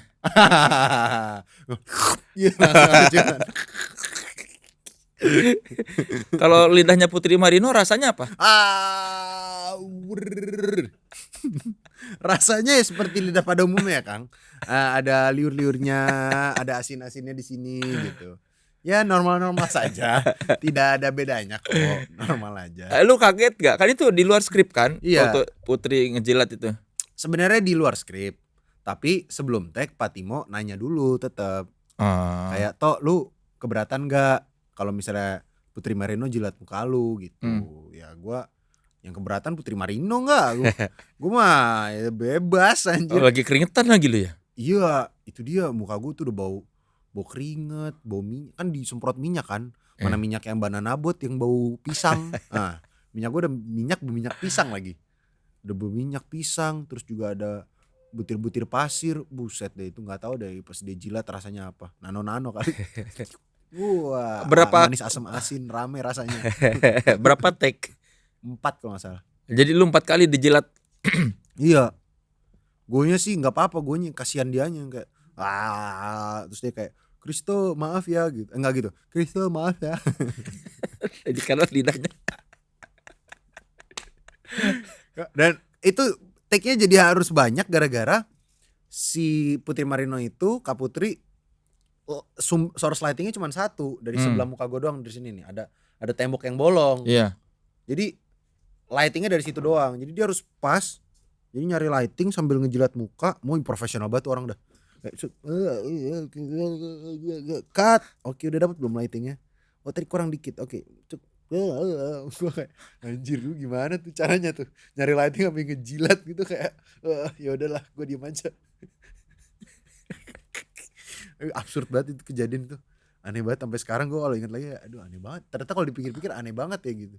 Tapi saat itu terjadi, mungkin karena gue sama Kak Putri itu udah deket ya. Maksudnya selama 3 bulan kita latihan tuh gradually kita semakin deket. Jadi kayak gue udah ngeliat dia sebagai kakak gue gitu kan. Kayak yang kadang-kadang bisa randomly gue chat aja nanya kabarnya gimana, Kak Putri gimana hari ini, kemarin katanya sakit ya gitu. Misalnya juga nanya kabar kayak Kak kemarin jadi ada workshop gak, terus gimana masih sakit gak badannya, gitu-gitu aja. Kayak nanya gradually apa maksudnya normally aja gitu. Kayak apa sih bahasanya? Ya casually nanya aja gitu. Jadi kita udah seperti adik kakak banget waktu itu. Jadi pas dia ngejilat itu udah tuh gue tuh kayak normal kok, biasa aja gitu, nggak terlalu gimana banget. Tapi pas filmnya keluar orang nanya mulu, gue baru kayak oh itu segitunya ya gitu. Oh, buat orang tuh impressnya tuh segitu, apa yang ketanam di makanya tuh kayak anjir lu dijilat Putri Marino gitu. Sedangkan di otak gue sekarang Putri Marino tuh udah kayak kakak gitu. Ya tapi kan lu aja nggak ngejilat muka adek lu kan. Iya juga ya. Iya juga ya. Bahkan Putri Marino juga sepanjang hidupnya paling dia baru menjilat berapa laki-laki tuh. Iya sih. Dan gak dijilat mukanya mungkin bahkan. Ya iya ngapain juga kan. Bini gue juga gak pernah ngejilat muka gue sih Kang. Lu Kalau nggak- dijilat gue justru bingung sih. Lu nggak nanya ke Putri berapa laki-laki yang lu jilat pipinya? Enggak, ngapain. Sehabis topik itu kah saya ngobrol sama dia. Kayak Kang Putri ya thank you bersama. Jadi BTW berapa orang cowok yang udah Kak Putri jilat ya bibinya. Gue dia cabut ninggalin gue di situ. Ngapain lu ngajak ngomong gue kayak gitu? Hey. Bisa ngobrol yang lain aja enggak? Tapi itu kan action ya si Big Four itu. Action. Ada workshop bela dirinya. Ada 3 bulan Kang. Jadi sebelum syuting tuh kita 3 bulan latihan dulu. Dan gue udah latihan 3 bulan bela diri, latihan kaki, latihan pukul. Dari yang gue badannya masih kaku. Jadi dulu gue pernah latihan bela diri tapi dulu banget kelas 3 SMP. Udah lama enggak, akhirnya latihan lagi. Jadi tadi udah kaku lagi kan badannya. Kaku jadi udah luas pas syuting. Adegan saya berantem begini. Pak, selesai. 3 bulan. Tapi gak apa-apa, gue sampai sekarang masih bersyukur Kang. Karena jadinya kepake untuk syuting-syuting kedepannya kan. Kalau ada action ya ibaratnya 3 bulan itu udah jadi preparation banget gitu. Dan itu ngatur stamina. Karena kita syuting tuh capek banget loh. Ternyata action tuh capeknya tuh segitunya. Karena udah capek stamina plus kena matahari Bali. Karena syutingnya di Bali tuh adegan berantem tuh kayak maksudnya gue belum pernah syuting film sebelumnya Kang. Cuman pernah ikut syutingan untuk film pernah, tapi gak pernah jadi pemeran utama kan. Tapi gue lihat prosesnya. Jadi gue tahu kalau normalnya 1 hari itu syuting maksimal 11-13 scene. Itu udah maksimal banget. Nah di Big Four 1 scene itu bisa 5 hari. 1 scene 4 hari itu bisa banget gitu. 4 hari 5 hari gitu. Jadi kayak gila, ini biasanya 1 hari 11 scene, ini 1 scene 4 hari, itu gila banget menurut gue. Kayak buset, habis budget berapa bro gitu, kayak buat apa, alat buat segala macamnya itu gitu. Terus lu berpikir gua salah nego kayaknya. Andri manajerku, tolonglah negonya Andri. Ternyata ini budgetnya gede nih film.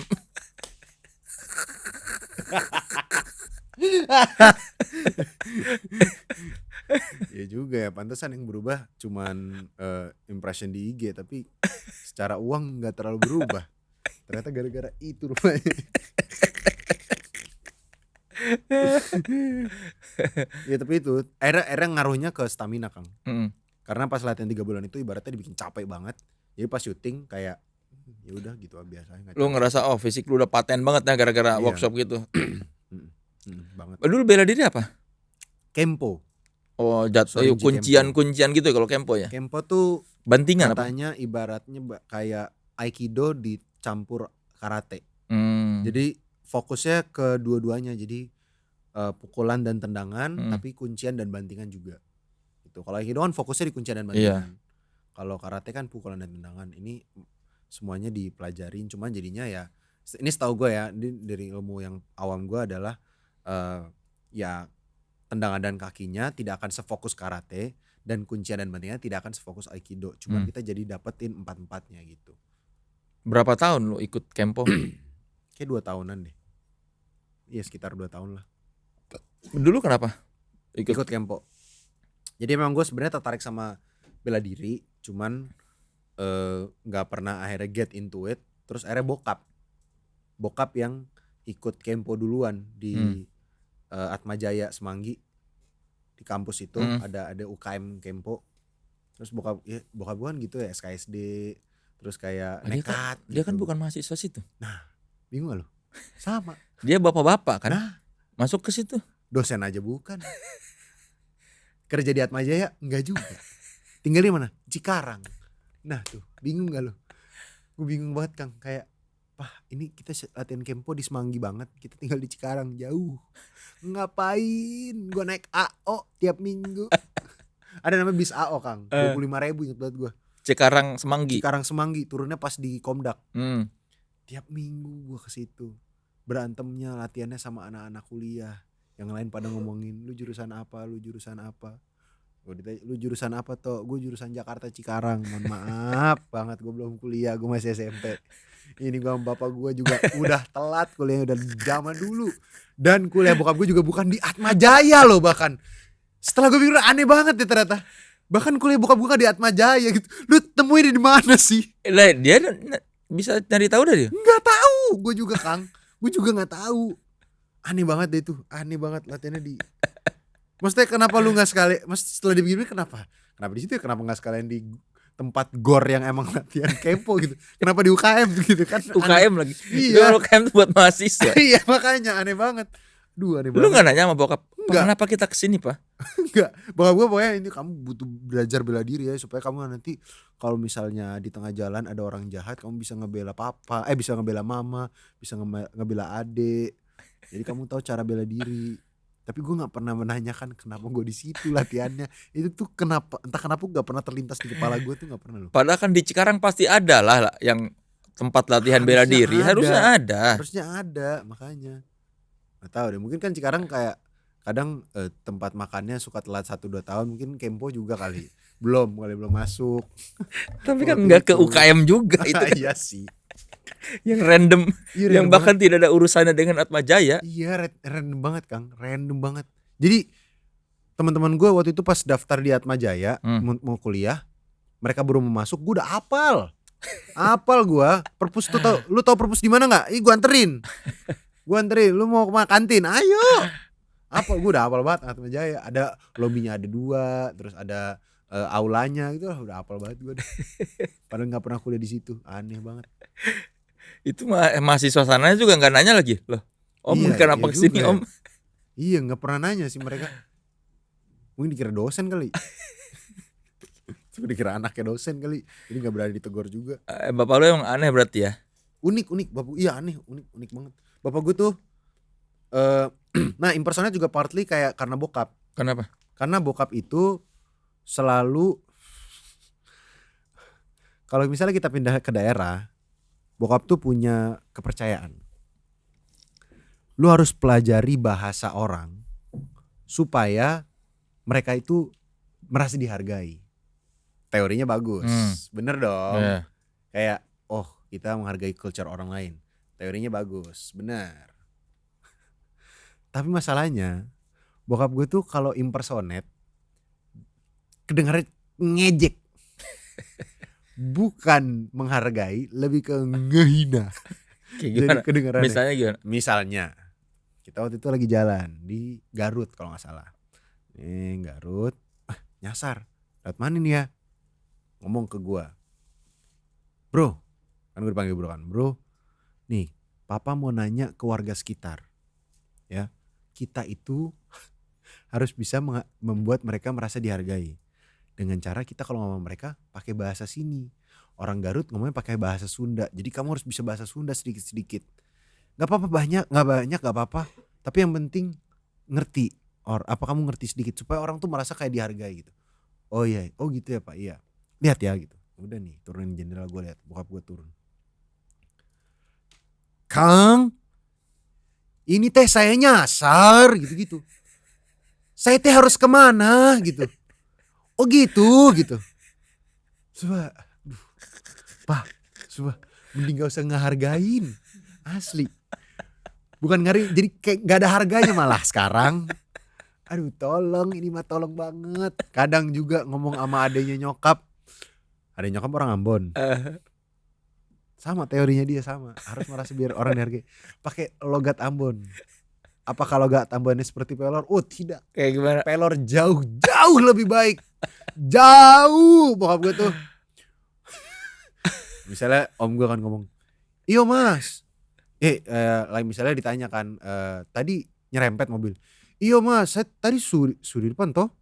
Baru tadi ada angkot, dia paling cepat lah. Betul, mobil itu sudah serempet itu, parah juga itu. Bokap gue, oh begitu. Itu parah kah? Itu sudah parah sekali kah?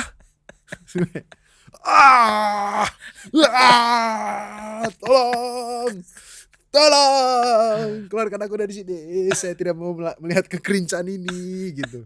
Tapi bokap gua itu kalau dikasih tahu tetep dia berpegang teguh, dia kayak itu nggak cringe, itu namanya belajar. Kayak,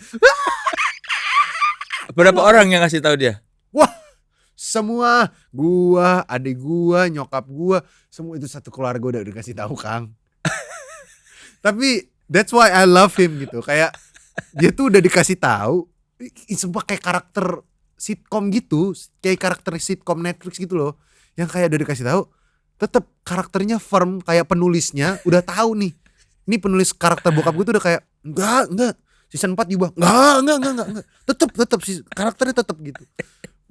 Ini kekeh. Dia merasa itu bagus itu logat dia. Iya.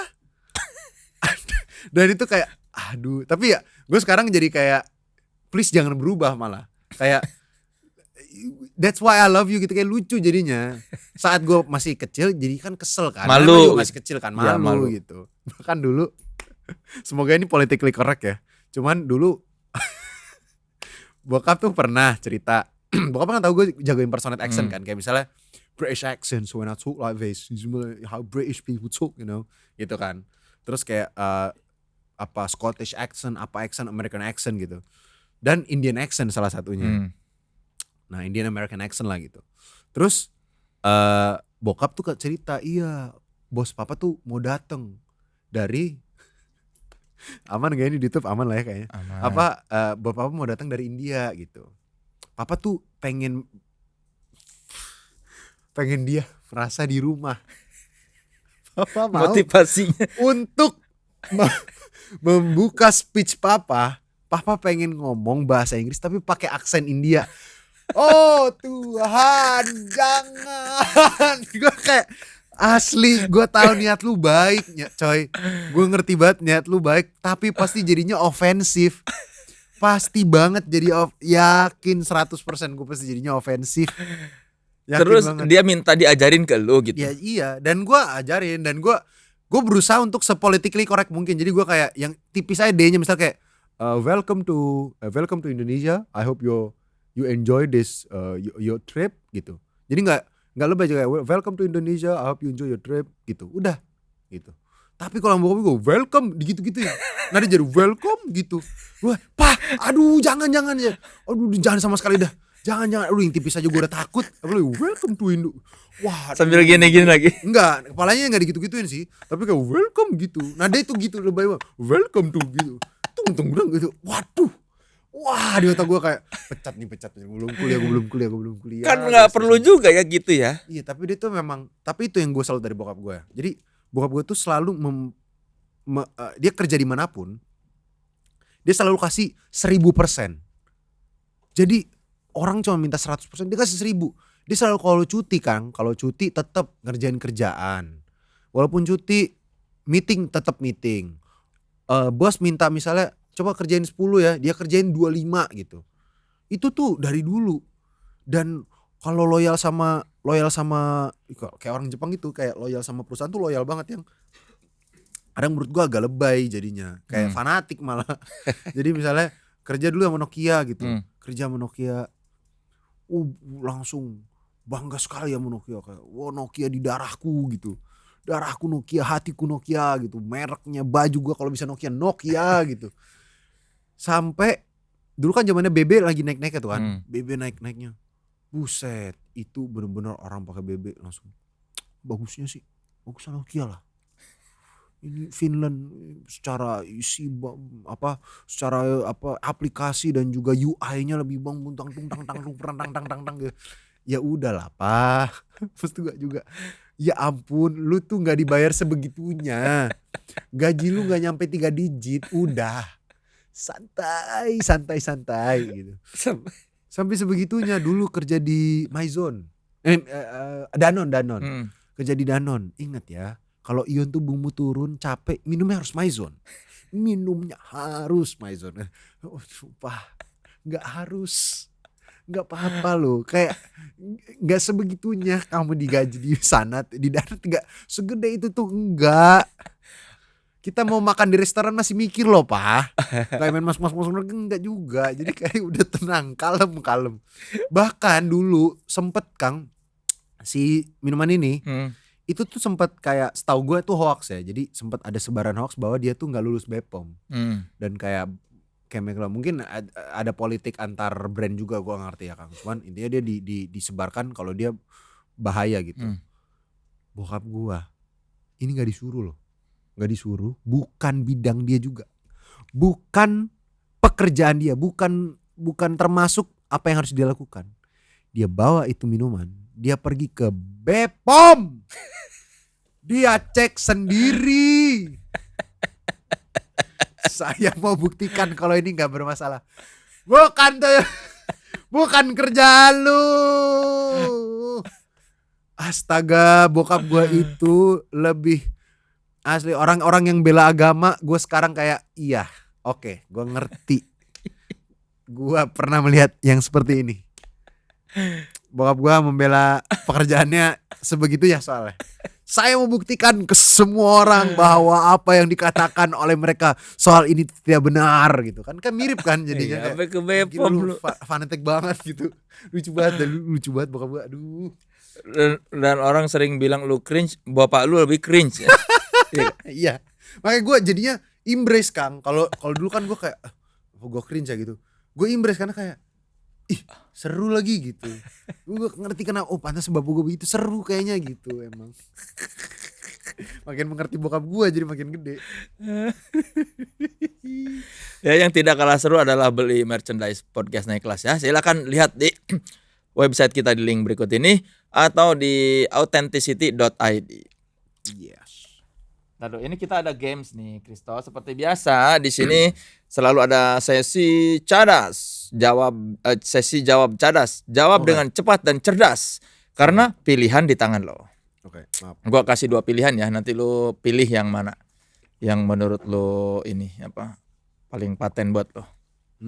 Di Smackdown atau di Piting? Smackdown. Kenapa? Pernah dibanting gak Kang? Enggak. Oh belum pernah ya. Gue pernah dibanting dulu pas bela diri. Seru. Asli. Seru banget. Kayak wah gitu, kaget. Kayak naik wahana. Coba naik halilintar. Nah itu kayak gitu tapi versi pendeknya dan versi sakit dikit gitu. Brak gitu, anjrit gitu. Ikut casting tapi nggak lolos atau lolos tapi harus bayar? Casting tapi nggak lolos. Nggak pernah ada ya orang masuk sini gua lolosin tapi bayar. Saya stop. Lawan video. Stop. Nah, tapi salah nggak jadi, lanjut. Jadi kru film atau jadi host? Kru film. Karena Gue nggak terlalu pede jadi host. kenapa? Gue tidak merasa ilmu gue cukup banyak untuk menggali ilmu orang lain. Gitu. Kalau jadi kru film seru. Dan lu ada ilmunya gitu. Ya betul. Waktu Teka-Teki Tika tuh pertama kali lu ikut yang produksi di Film panjang. Iya, betul. film panjang Ya. beneran. Itu pertama kali. Sama Ernest jadi apa sih, asisten doang atau apa? Ya asisten tuh director. Jadi bukan Bukan asisten Astrada, bukan Bukan asisten Astrada. director, asisten tuh tuh director. Gitu. asistennya Ernest. Iya asistennya Ko Ernest. Apa yang lu pelajari jadi asistennya Ernest selama syuting Teka-Teki Tika? Sutradara terus jago improv. Mhm. Kalau misalnya kayak plan lu A, tapi setelah udah sampai lokasi ada beberapa hal yang tidak bisa diubah. Ada kayak begitu, ya udah harus jago gimana caranya kita ini bikin scene-nya bekerja. Harus berani ngapusin. Ya walaupun kadang itu juga sulit kalau misalnya udah disetujui sama produser ya, karena kan ya udah dijanjikan ke produser sekian scene kan. Itu terus juga komunikasi sih Kang, yang gue pelajari dari Ko Ernest juga. Jadi Ko Ernest tuh tipe sutradara yang langsung turun ke pemain, bukan yang ngomong ke Astradanya yang baru ngomong. Walaupun ada beberapa kali Ko Ernest seperti itu, cuman Ko Ernest tuh jago merangkai kalimat ke pemain supaya pemainnya tuh ngerti apa yang Ko Ernest maksud tanpa harus Ko Ernest diktein cara berdialognya. Ngerti gak? Jadi kayak misalnya dia mau ngomong aku sayang sama kamu. Nah kamu ngomongnya jangan aku sayang sama kamu, tapi kayak aku sayang sama kamu. Nah dia tuh bukan tipe yang kayak gitu. Dia tipenya kayak nanti lu ngomongnya gak usah aku sayang sama kamu ya. Nadanya jangan kayak tadi ya. Kata-katanya sama persis, cuman coba lu ngomongnya bayangin ini terakhir kali lu ketemu sama dia gitu. Jadi yang keluar dari aktornya tetap otentik dari katanya dia juga gitu. Dibayar cash tapi kecil atau besar tapi lama cair? Besar lah tapi lama cair. Tapi cair kan? Cair. Tapi lama kan? Ya nggak apa-apa. Ada kejadian gitu? Ada dong. Paling lama berapa bulan? Bulan. Tahun? Pernah setahun. Buzzing? Setahun. Bintang tamu waktu itu pokoknya. TV. Ya tidak usah dibahas lah, kayaknya yang tahu mah tahu. YTTA. Aktor atau konten kreator? Ayo. Aktor sih tetap. Karena Karena itu ya karena gue tidak mau mengkhianati gue di umur 6 tahun, di umur 7 tahun gue. Karena kayak ibaratnya gue sekarang, kalau gue yang sekarang ketemu gue di umur 7 tahun atau mungkin 10 tahun deh yang udah fully conscious banget ya. Gue bertemu gue di umur 10 tahun tuh mungkin gue yang di umur 10 tahun bakal kayak seneng banget, yang gue gak bisa ngebayangin senangnya kayak apa ya. Karena itu udah mimpi dari kecil banget. Sampai gue dari kelas 4 SD gue udah bikin film Kang. apa film apa? Film pendek. Judulnya? Spider-Man. Ngapain tuh? Pakai HP. Jadi pakai HP gue suruh adik gue yang videoin. Terus gue ingat banget HP kan gini videonya. Jadi gue suruh dia videoinnya begini. Kan nontonnya begini. Jadi gue suruh videoinnya begini. Terus gue manjat-manjat di lantai. Jadi kalau pas ditonton begini, Jadi kelihatannya kayak juga jadi kayak manjat tembok. Itu tuh nonton Spider-Man. Terus berapa menit tuh? 5. Habis itu videoin komik. Videoin komik, videonya di-cut. Lanjutannya adalah gue dan adik gue reenact komik itu. Komiknya komik Bobo gitu. Komik Bobo gue reenact. Terus pas kelas 6 bokap kan kerja di Nokia, dapat limpahan HP. HP-nya bisa dipakai buat ngedit. Tambah-tambah deh tuh gue naro. Gue berusaha untuk ngegabungin stop motion sama film. Bikin trailer. Dulu gue ada mainan kayak Goblin gitu. Terus gue pakai efek supaya kesannya goblinnya gede, kameranya dari bawah, ada teman gue lari terus gue gini-giniin goblinnya gitu biar kesannya kayak dikejar. Jadi emang dari kecil tuh itu one of my dreams buat jadi sutradara ataupun jadi aktor gitu. Jadi sampai sekarang gue kalau ditanya ya I'm still gonna choose actor. Jadi di antara aktor atau konten kreator yang lu bisa bilang ini asli gue itu aktor. Mm-mm. Dan apa rasanya setelah masuk ke industri film itu? Jujur ada rasa pressure sih tapi seneng I mean seneng tuh pasti ya maksudnya kayak obviously gitu, tapi ada rasa pressure itu gitu kayak Apa pressure seperti apa? maksudnya kemarin kan apa ya ibaratnya gini kayak ini sesuatu yang gue udah impikan banget Kang dari dulu, kayak ini kayak mimpi yang jauh banget gitu pas gue kecil ya karena gue bukan keluarga gue gak ada yang dari industri jadi kemungkinan gue bisa masuk industri itu sangat kecil saat itu. Jadi kayak kalau ada yang biasanya kan kalau di zaman dulu ya bisa masuk industri itu karena mungkin omnya pernah kerja di perfilman atau apanya kerja di film walaupun gak selalu cuman kayak ada yang kayak gitu kan atau punya koneksi gimana cara bisa casting gitu. Bokap nyokap tuh nggak tahu sama sekali cara casting gimana gitu, jadi itu jauh banget. Nah sekarang saat akhirnya berhasil masuk ke dalam industri film ada rasa pressure ke diri gitu kayak can I live up to my own expectation gitu, apakah gue bisa menjadi seseorang yang selama ini gue inginkan gitu, kayak gue punya hero-hero gue punya pahlawan-pahlawan gue ini dan gue pengen menjadi seperti mereka, apakah gue akan bisa menjadi seperti mereka gitu, apakah penonton gue itu akan selalu merasa gue bagus di setiap film gue, gimana ntar kalau gue mengecewakan mereka, gimana kalau gue mengecewakan diri gue sendiri gitu. Jadi ada rasa takut juga walaupun bahagianya lebih besar ya, rasa bahagia gue jauh lebih besar sih Kang, tapi kayak di bawah besarnya kebahagiaan itu kayak ada satu rasa pressure di bawah sini dan rasa takut yang ngedorong ke atas dikit gitu. Yang sebenarnya lu ciptakan sendiri itu kan? Iya betul. Emang ekspektasi lu apa terhadap diri lu sendiri? Ekspektasi gue adalah gue bisa menghidupkan karakter sih sebenarnya itu aja. Tapi untuk berhasil melakukan itu tuh nggak segampang itu gitu. Jadi kayak apalagi maksudnya film pertama gue Big Four gitu kan. Maksudnya it's not a small movie. Maksudnya I have to acknowledge that gitu. Maksudnya itu filmnya seorang Timo Cahyanto dan itu ada di Netflix dan sempat number 1 gitu. Jadi ada rasa pressure juga kayak can I do my next character better than the character that I did before gitu. Apakah gue akan bisa lebih baik lagi, apakah gue akan bisa mendeliver yang lebih bagus lagi atau yang sama bagusnya bahkan minimal gitu.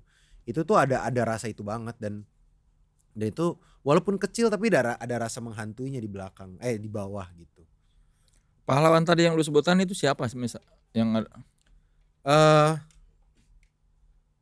Sebenarnya kalau di Indonesia ada beberapa sih, cuman ada satu yang besar banget tuh di luar Hollywood. Di Hollywood tuh Jake Gyllenhaal. Nah Jake Gyllenhaal tuh menurut gua tuh one of the best actors di Hollywood yang masih cukup underrated menurut gua.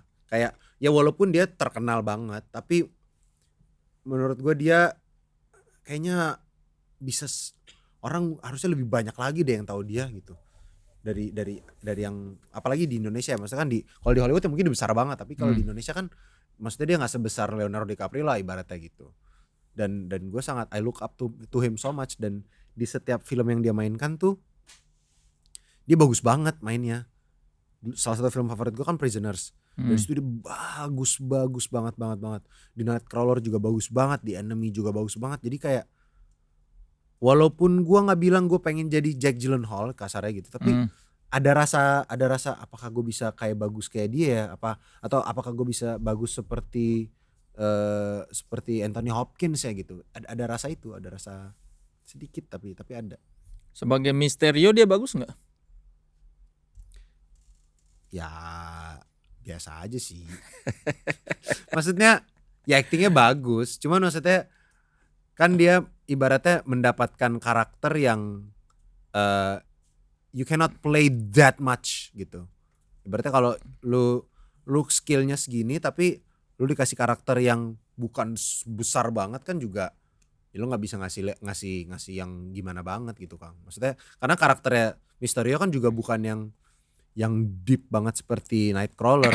Tapi ya tetap deep sih. I'm not saying itu karakter yang cetek enggak, tapi tidak sedip dia di Nightcrawler gitu. Jadi ya oke aja, masih he delivers it good, dialognya dan tempo sama kapan dia harus switchnya itu juga menurut gue sih udah enak-enak. Tapi ya udah aja sih.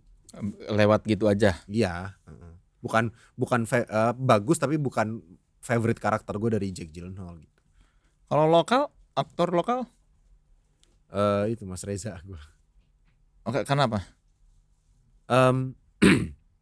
Dulu sempet kan sampai sekarang bahkan mungkin orang selalu ngomong kayak, duh Reza Rahadian lagi gitu. Tapi once you look into it, lu akan sadar kenapa gitu. Karena memang ya bagus aja gitu, sesimpel itu sih menurut gua Kang. Kayak emang mainnya bagus aja gitu. Jadi kemarin pas dan selama ini kan gue cuman selalu melihat dia di layar lebar gitu ya. Kayak di bioskop dulu nonton Habibie Ainun, nonton My Stupid Boss gitu-gitu ya. Terus Critical Eleven. Tapi kemarin sempat main satu film bareng. Terus saat ngobrol dan saat melihat dia perform in front of me live, itu tuh baru kayak tambah my respect to him tuh tambah besar gitu. Kayak oh gila ya ternyata lu gitu.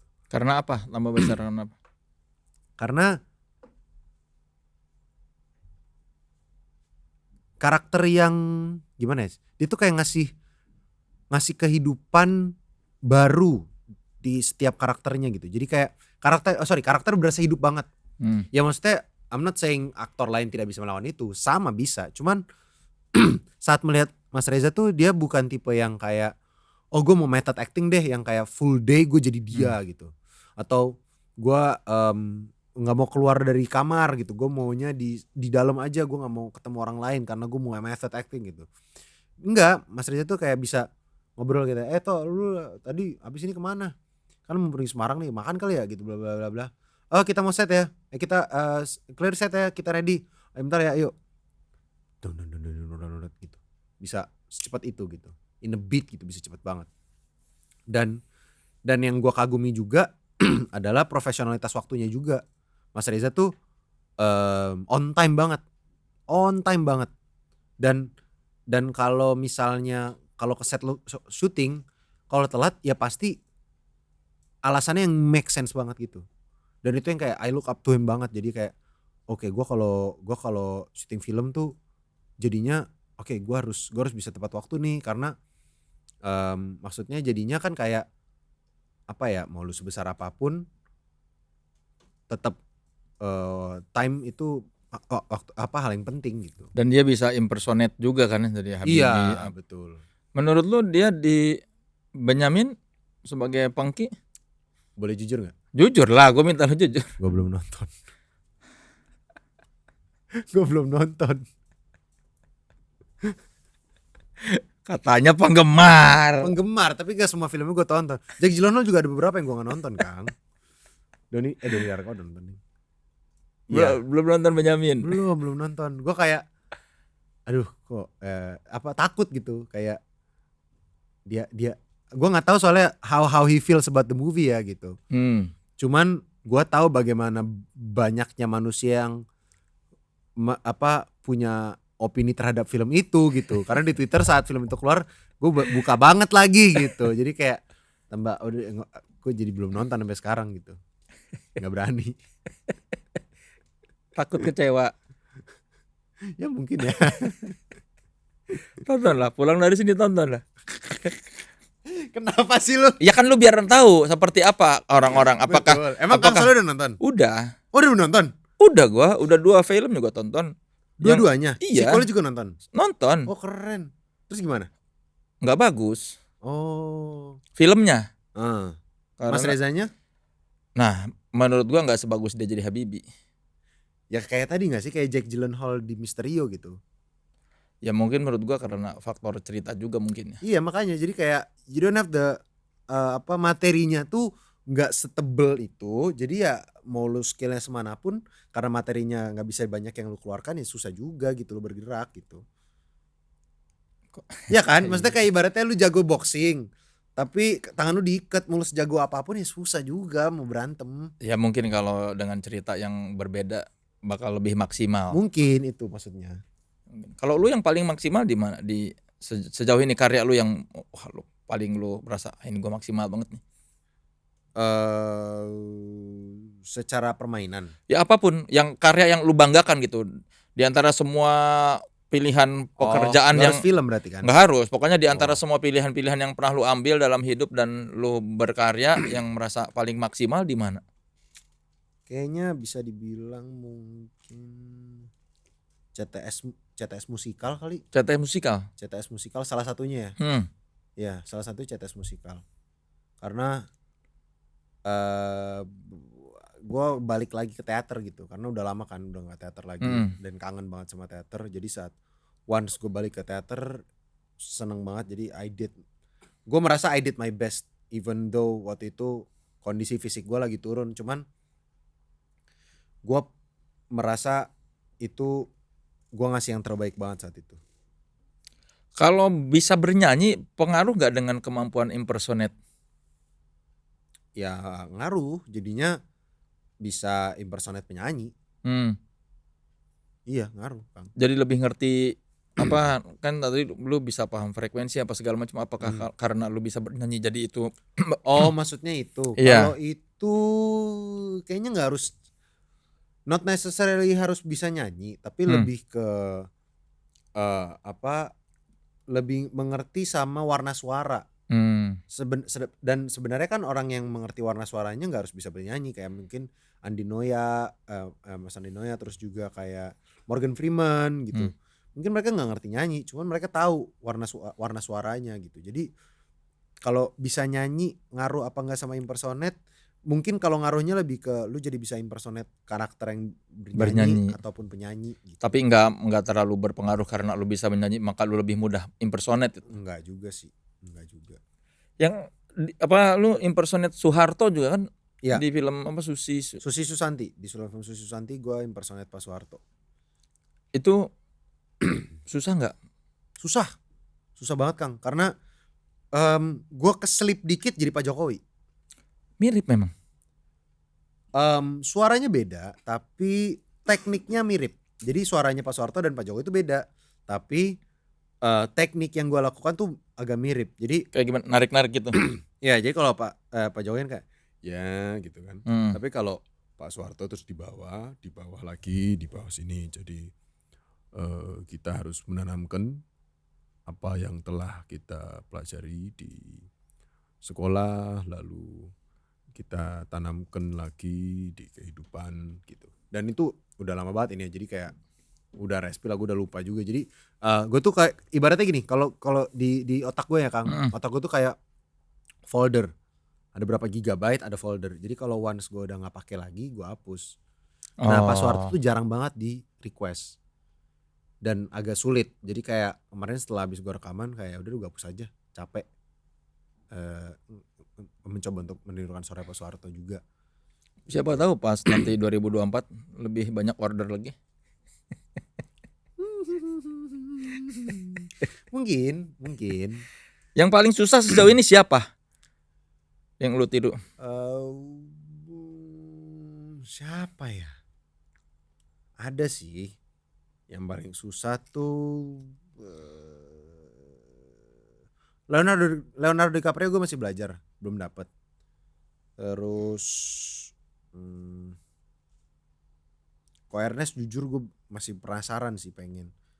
Kalau kayak gini deh, yang paling susah ditiru dan akhirnya berhasil. Oh Morgan Freeman. Itu susah? Susah banget. Untuk impersonate Morgan Freeman gue butuh belajar 6 tahun. Hah? 6 tahun cuman buat Morgan Freeman. Dari kelas berapa? 1 SMA kayaknya. Setelah lulus kuliah baru bisa? Pas kuliah baru bisa? Iya pas kuliah. Iya bener. Kayaknya iya 1 SMA pas SMP kelas 2 ya. Pokoknya masih masih puber di tengah-tengah gitu. Kayak belum mateng banget. Belum terlalu pecah suara lu. Itu kenapa jadi tambah susah. Oh. Karena itunya belum dapet. Dan gue nggak, waktu itu belum tahu gimana caranya biar ngedalamin suara juga. Gimana caranya bikin suara lebih rendah, lebih dalam, terus lebih ada sereknya. Itu tuh gue belum ngerti. Jadi butuh waktu 6 tahun karena setiap tahun tuh belajar. Oh ini raspi tuh begini. Oh ini biar lebih rendah begini. Jadi lu terus nyoba Morgan Freeman. Dan maksud gue 6 tahun ini bukan tiap hari Iya. tiap hari ya, cuman kayak pokoknya dalam rentang waktu 6 tahun itu akhirnya baru bisa. Momennya apa yang lu merasa akhirnya bisa nih? Kayaknya waktu itu iseng intinya, dan ini sering terjadi, nggak cuma di Morgan Freeman doang, tapi waktu itu iseng kayak lagi mencoba impersonate, terus udah lama mungkin gak impersonate Morgan Freeman, gue coba lagi dengan nge-combine ilmu-ilmu baru-baru yang gue pelajari. Tapi gue lupa persisnya di mana, cuman itulah pas gue lagi iseng coba, justru pas baru kayak sama kayak Alice, kayak gue dulu kan cuma bisa gini. Iya. Terus ini nggak pernah bisa yang sebelahnya, terus and then one day lagi di gereja gue ingat banget tiba-tiba bisa dung dung dung gitu. Berarti direstui Tuhan kayaknya mungkin ya, amin. Tiba-tiba bisa begini. Lu berarti sarjana apa lulusan di UMN tuh? SSN, sarjana seni Jurusan film. Ada ininya nggak, apa lebih spesifiknya dari film tuh, ada penyutradaraan atau apa? Kalau di UMN itu modelannya kayak kita dibagi beberapa kelompok, terus dalam satu kelompok ada yang jadi sutradara, ada yang jadi penulis, ada yang jadi art director, dan bla bla bla. Dan gue waktu itu ambilnya sutradara, tapi tidak ada specifically dinyatakan Kristo SSN sutradara tuh nggak ada. Oh, cuma jurusan film, tapi lu waktu itu lebih ambilnya sutradara. Ininya penghususannya gitu. Iya, penghususannya ke sutradara. Tugas akhirnya ngapain? Bikin film pendek. Apa judulnya? It's a Beautiful Day to Die. Hari yang indah untuk mati. Tentang apa itu? Cerita tentang seorang penjaga kamar mayat yang jatuh cinta dengan mayat yang dia jaga. Nekrofilia dong. Iya, kind of. Jadi sebenarnya enggak sih. Sebenarnya ini si penjaga kamar mayat ini ketemu sama cewek. Terus mereka udah mau janjian, kita next time ngedate ya. Terus pas next time-nya cowoknya ini nyamperin ke tempat mereka pertama kali ketemu, ceweknya nggak datang, dia kecewa. Pas dia balik kerja, ada mayat baru datang, mayat itu adalah si cewek ini. Jadi kayak, ya anjir, belum PDKT udah meninggal lu gitu. Bagus, tapi kan nggak akan ada pesaing. Iya juga sih. Tapi kayak serem kalau misalnya dibenerin ya. Gitu. Syutingnya di kamar mayat. Awalnya mau di kamar mayat, sampai akhirnya kita mengetahui bahwa izinnya susah, satu. Terus kedua, pengalaman dari senior pas syuting di rumah sakit tua gitu, lampu banyak yang rusak. Horor. Banyak lampu yang kayak gini-gini dijatoin gitu. Terus kayak tiba-tiba mati nyala sendiri. Terus ada yang dirasukin lah. Terus ada yang monitornya dijatoin juga sampai pecah gitu. Terus gue kan kayak, gue males kayak gitu-gitu, ntar malah duitnya habis banyak buat ngeganti kan. Akhirnya kita bangun set itu di kampus. mahal juga tapi kan. Iya sih Kang, cuman maksud gue risk. Waktu syuting itu cuma bisa waktu itu 3 hari, 3 hari itu 4 hari gitu. 4 hari dengan jumlah waktu yang sedikit. Gue nggak mau ambil resiko untuk memperpanjang waktu syuting ini gitu. Jadi ya lebih mahal dikit tapi lebih aman daripada ini. Dapat berapa nilai apa? Itu nilainya apa? Nggak inget. Kok nggak inget? Gue nggak pernah inget soal nilai Kang. Tapi kan lu masa nggak dikasih tahu nilainya segini? Kayaknya dikasih tahu sih, cuman gue nggak inget aja. Nggak peduli nilai gue soalnya anaknya. Walaupun nilai gue bagus, maksudnya IP gue tuh selalu kayaknya seinget gue ya, selalu setiap semester tuh di atas 3 lah. Itu berarti pengujinya siapa tuh yang menilai film pendek lu tuh?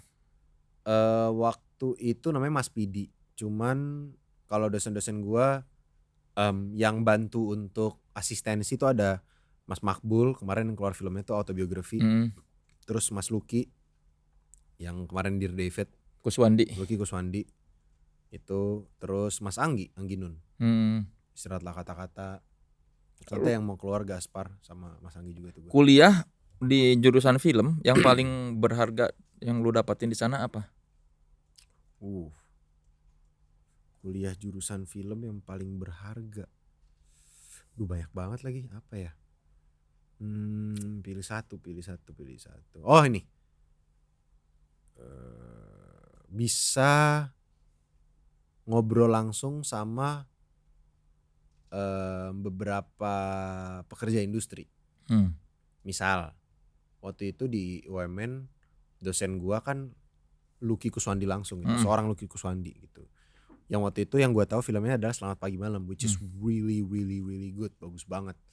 Jadi bisa diajarin langsung sama beliau tuh ilmunya kayak wah gokil banget.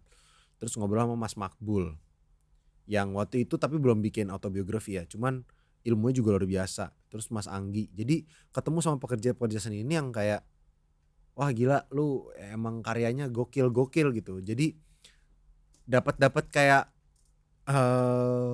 hacks gimana sih caranya supaya syuting lebih cepat gitu, atau gimana sih cara lu nge-convey pesan yang mau lu lontarkan gitu. Dan selain dari dosen juga kampus suka ngadain seminar, dan seminar ini kayak waktu itu sempat yang datang tuh Batarago, Bang Batarago itu DP-nya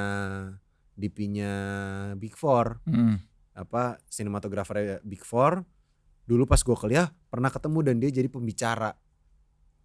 Terus sekarang malah kerja bareng gitu, maksudnya hal-hal seperti itu yang kayak nggak akan selalu berharga. Terus ketemu sama Mbak Lala Timothy dulu di seminar, dia jadi produsernya. Waktu itu yang dia bawa adalah Wiro Sableng. Terus ada juga Mas Angga waktu itu. Terus ketemu juga sama sutradara dan juga art director seingat gue ini Foxtrot 6. Itu juga datang ke UMN. Jadi kayak banyak banget orang-orang luar biasa yang datang tuh. Ilmu-ilmu yang dari situ. Jadi gak cuma dari kampus doang, pelajaran sehari-hari, tapi seminar-seminar kecil-kecilnya itu yang kayak mantep. Ketika berkarya supaya pilihan yang lu ambil tepat dan paten dan menghasilkan yang maksimal, apa prinsip yang lu pegang? Maksudnya gimana caranya? Iya, prinsip apa yang lu pegang supaya hasil yang lu ini maksimal? Prinsip yang gue pegang agar hasil maksimal ini sih kayaknya maksudnya selalu menempatkan diri lu bahwa lu bukan yang paling tahu gitu. Jadi ya simpelnya mungkin jangan berhenti belajar ya. Cuman menurut gua jangan berhenti belajar tuh kayak ya udah terus belajar aja. Tapi kalau dari sudut pandang gua menempatkan diri gua sebagai orang yang tidak paling tahu di sini, itu adalah sejauh ini yang paling gua merasa berguna banget gitu. Mau ada mungkin gue main film gitu, tapi ada aktor yang baru, bahkan lebih baru dari gue gitu. Mungkin pengalamannya tidak sebanyak gue, tapi gue tidak menempatkan diri gue kayak gue lebih tahu dari lu gitu.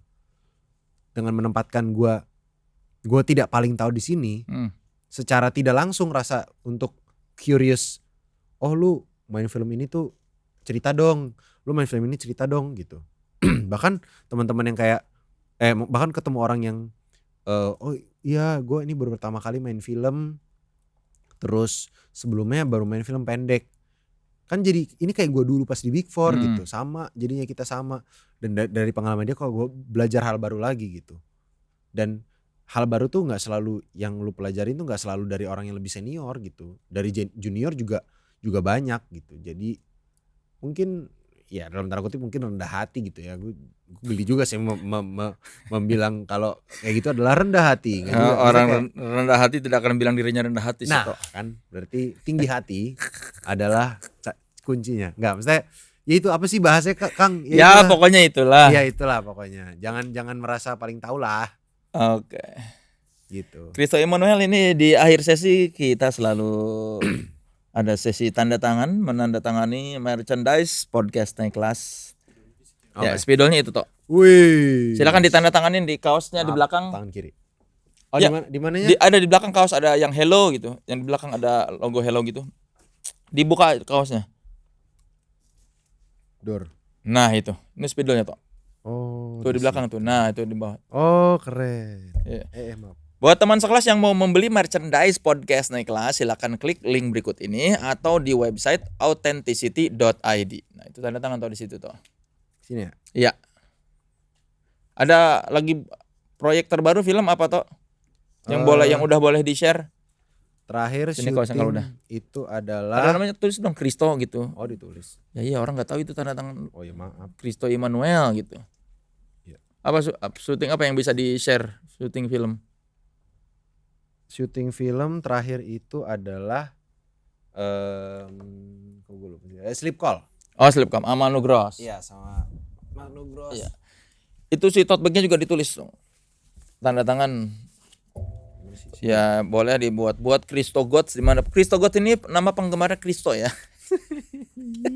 Di sini di belakang. Iya, boleh. Ini kaos bertanda tangan Kristo Immanuel bisa didapatkan di Instagram Authenticity ID. Silakan tunggu kuisnya dan jawab pertanyaan di sana. Ada pesan-pesan buat Kristo Gods di luar sana yang sedang menonton? Ini teman sekelas yang mungkin pasti ada lah Kristo God. Nama penggemarnya gara-gara apa sih Kristo Gods tuh? Gara-gara gue suka niruin suara kambing. Daripada Kristo T-Rex kan ribet. Nih Kristo God. Silakan dong sampaikan pesan apa buat Kristo God. Halo sayang-sayangku, terima kasih banyak sudah mendukung dan mendengarkan podcast ini juga. Dan mendukung saya tentunya untuk karir gua selama ini. So nantikan terus apapun project gua ke depannya. Jangan bosan-bosan sama gua. I love you. Oke, ini tote bag bertanda tangan Kristo Immanuel. Silakan nantikan di Instagram Authenticity ID. Yes. Jawab pertanyaannya dan siapa tahu kamu beruntung. Kristo Immanuel. Terima kasih loh, kita sudah mendengar cerita Kristo Immanuel yang berawal dari seorang pecinta film, bermimpi ingin menjadi sineas, bermimpi ingin menjadi aktor, dan dia berusaha sekuat tenaga menggapai mimpinya itu sehingga akhirnya terwujud. Amin, puji Tuhan. Dari seorang impersonator, content creator, sekarang sudah menjadi actor. Asik. Luar biasa ya, saya nobatkan Kristo Immanuel naik kelas. Asik. Terima kasih Kang Soleh. Terima kasih Kristo Terima sudah kasih datang banyak di sudah diundang. podcast naik kelas ya. Terima kasih Authenticity sudah mengundang saya. Ya, semoga semakin bersinar karirnya Kristo Immanuel. Amin banget, amin. Sekali lagi terima kasih teman sekelas sudah menyaksikan podcast naik kelas, podcastnya mereka yang terus berkarya namun tetap otentik. Saksikan terus podcast naik kelas di kanal YouTube Authenticity ID dengan bintang tamu yang karya-karyanya maksimal dan pilihan-pilihan hidupnya terasa enteng tapi paten. Asik. Keywords. Tapi paten. Kang Soleh Latif. Saya Soleh Solihun. Saya Kristo Immanuel. Sampai jumpa di podcast naik kelas berikutnya. Dadah.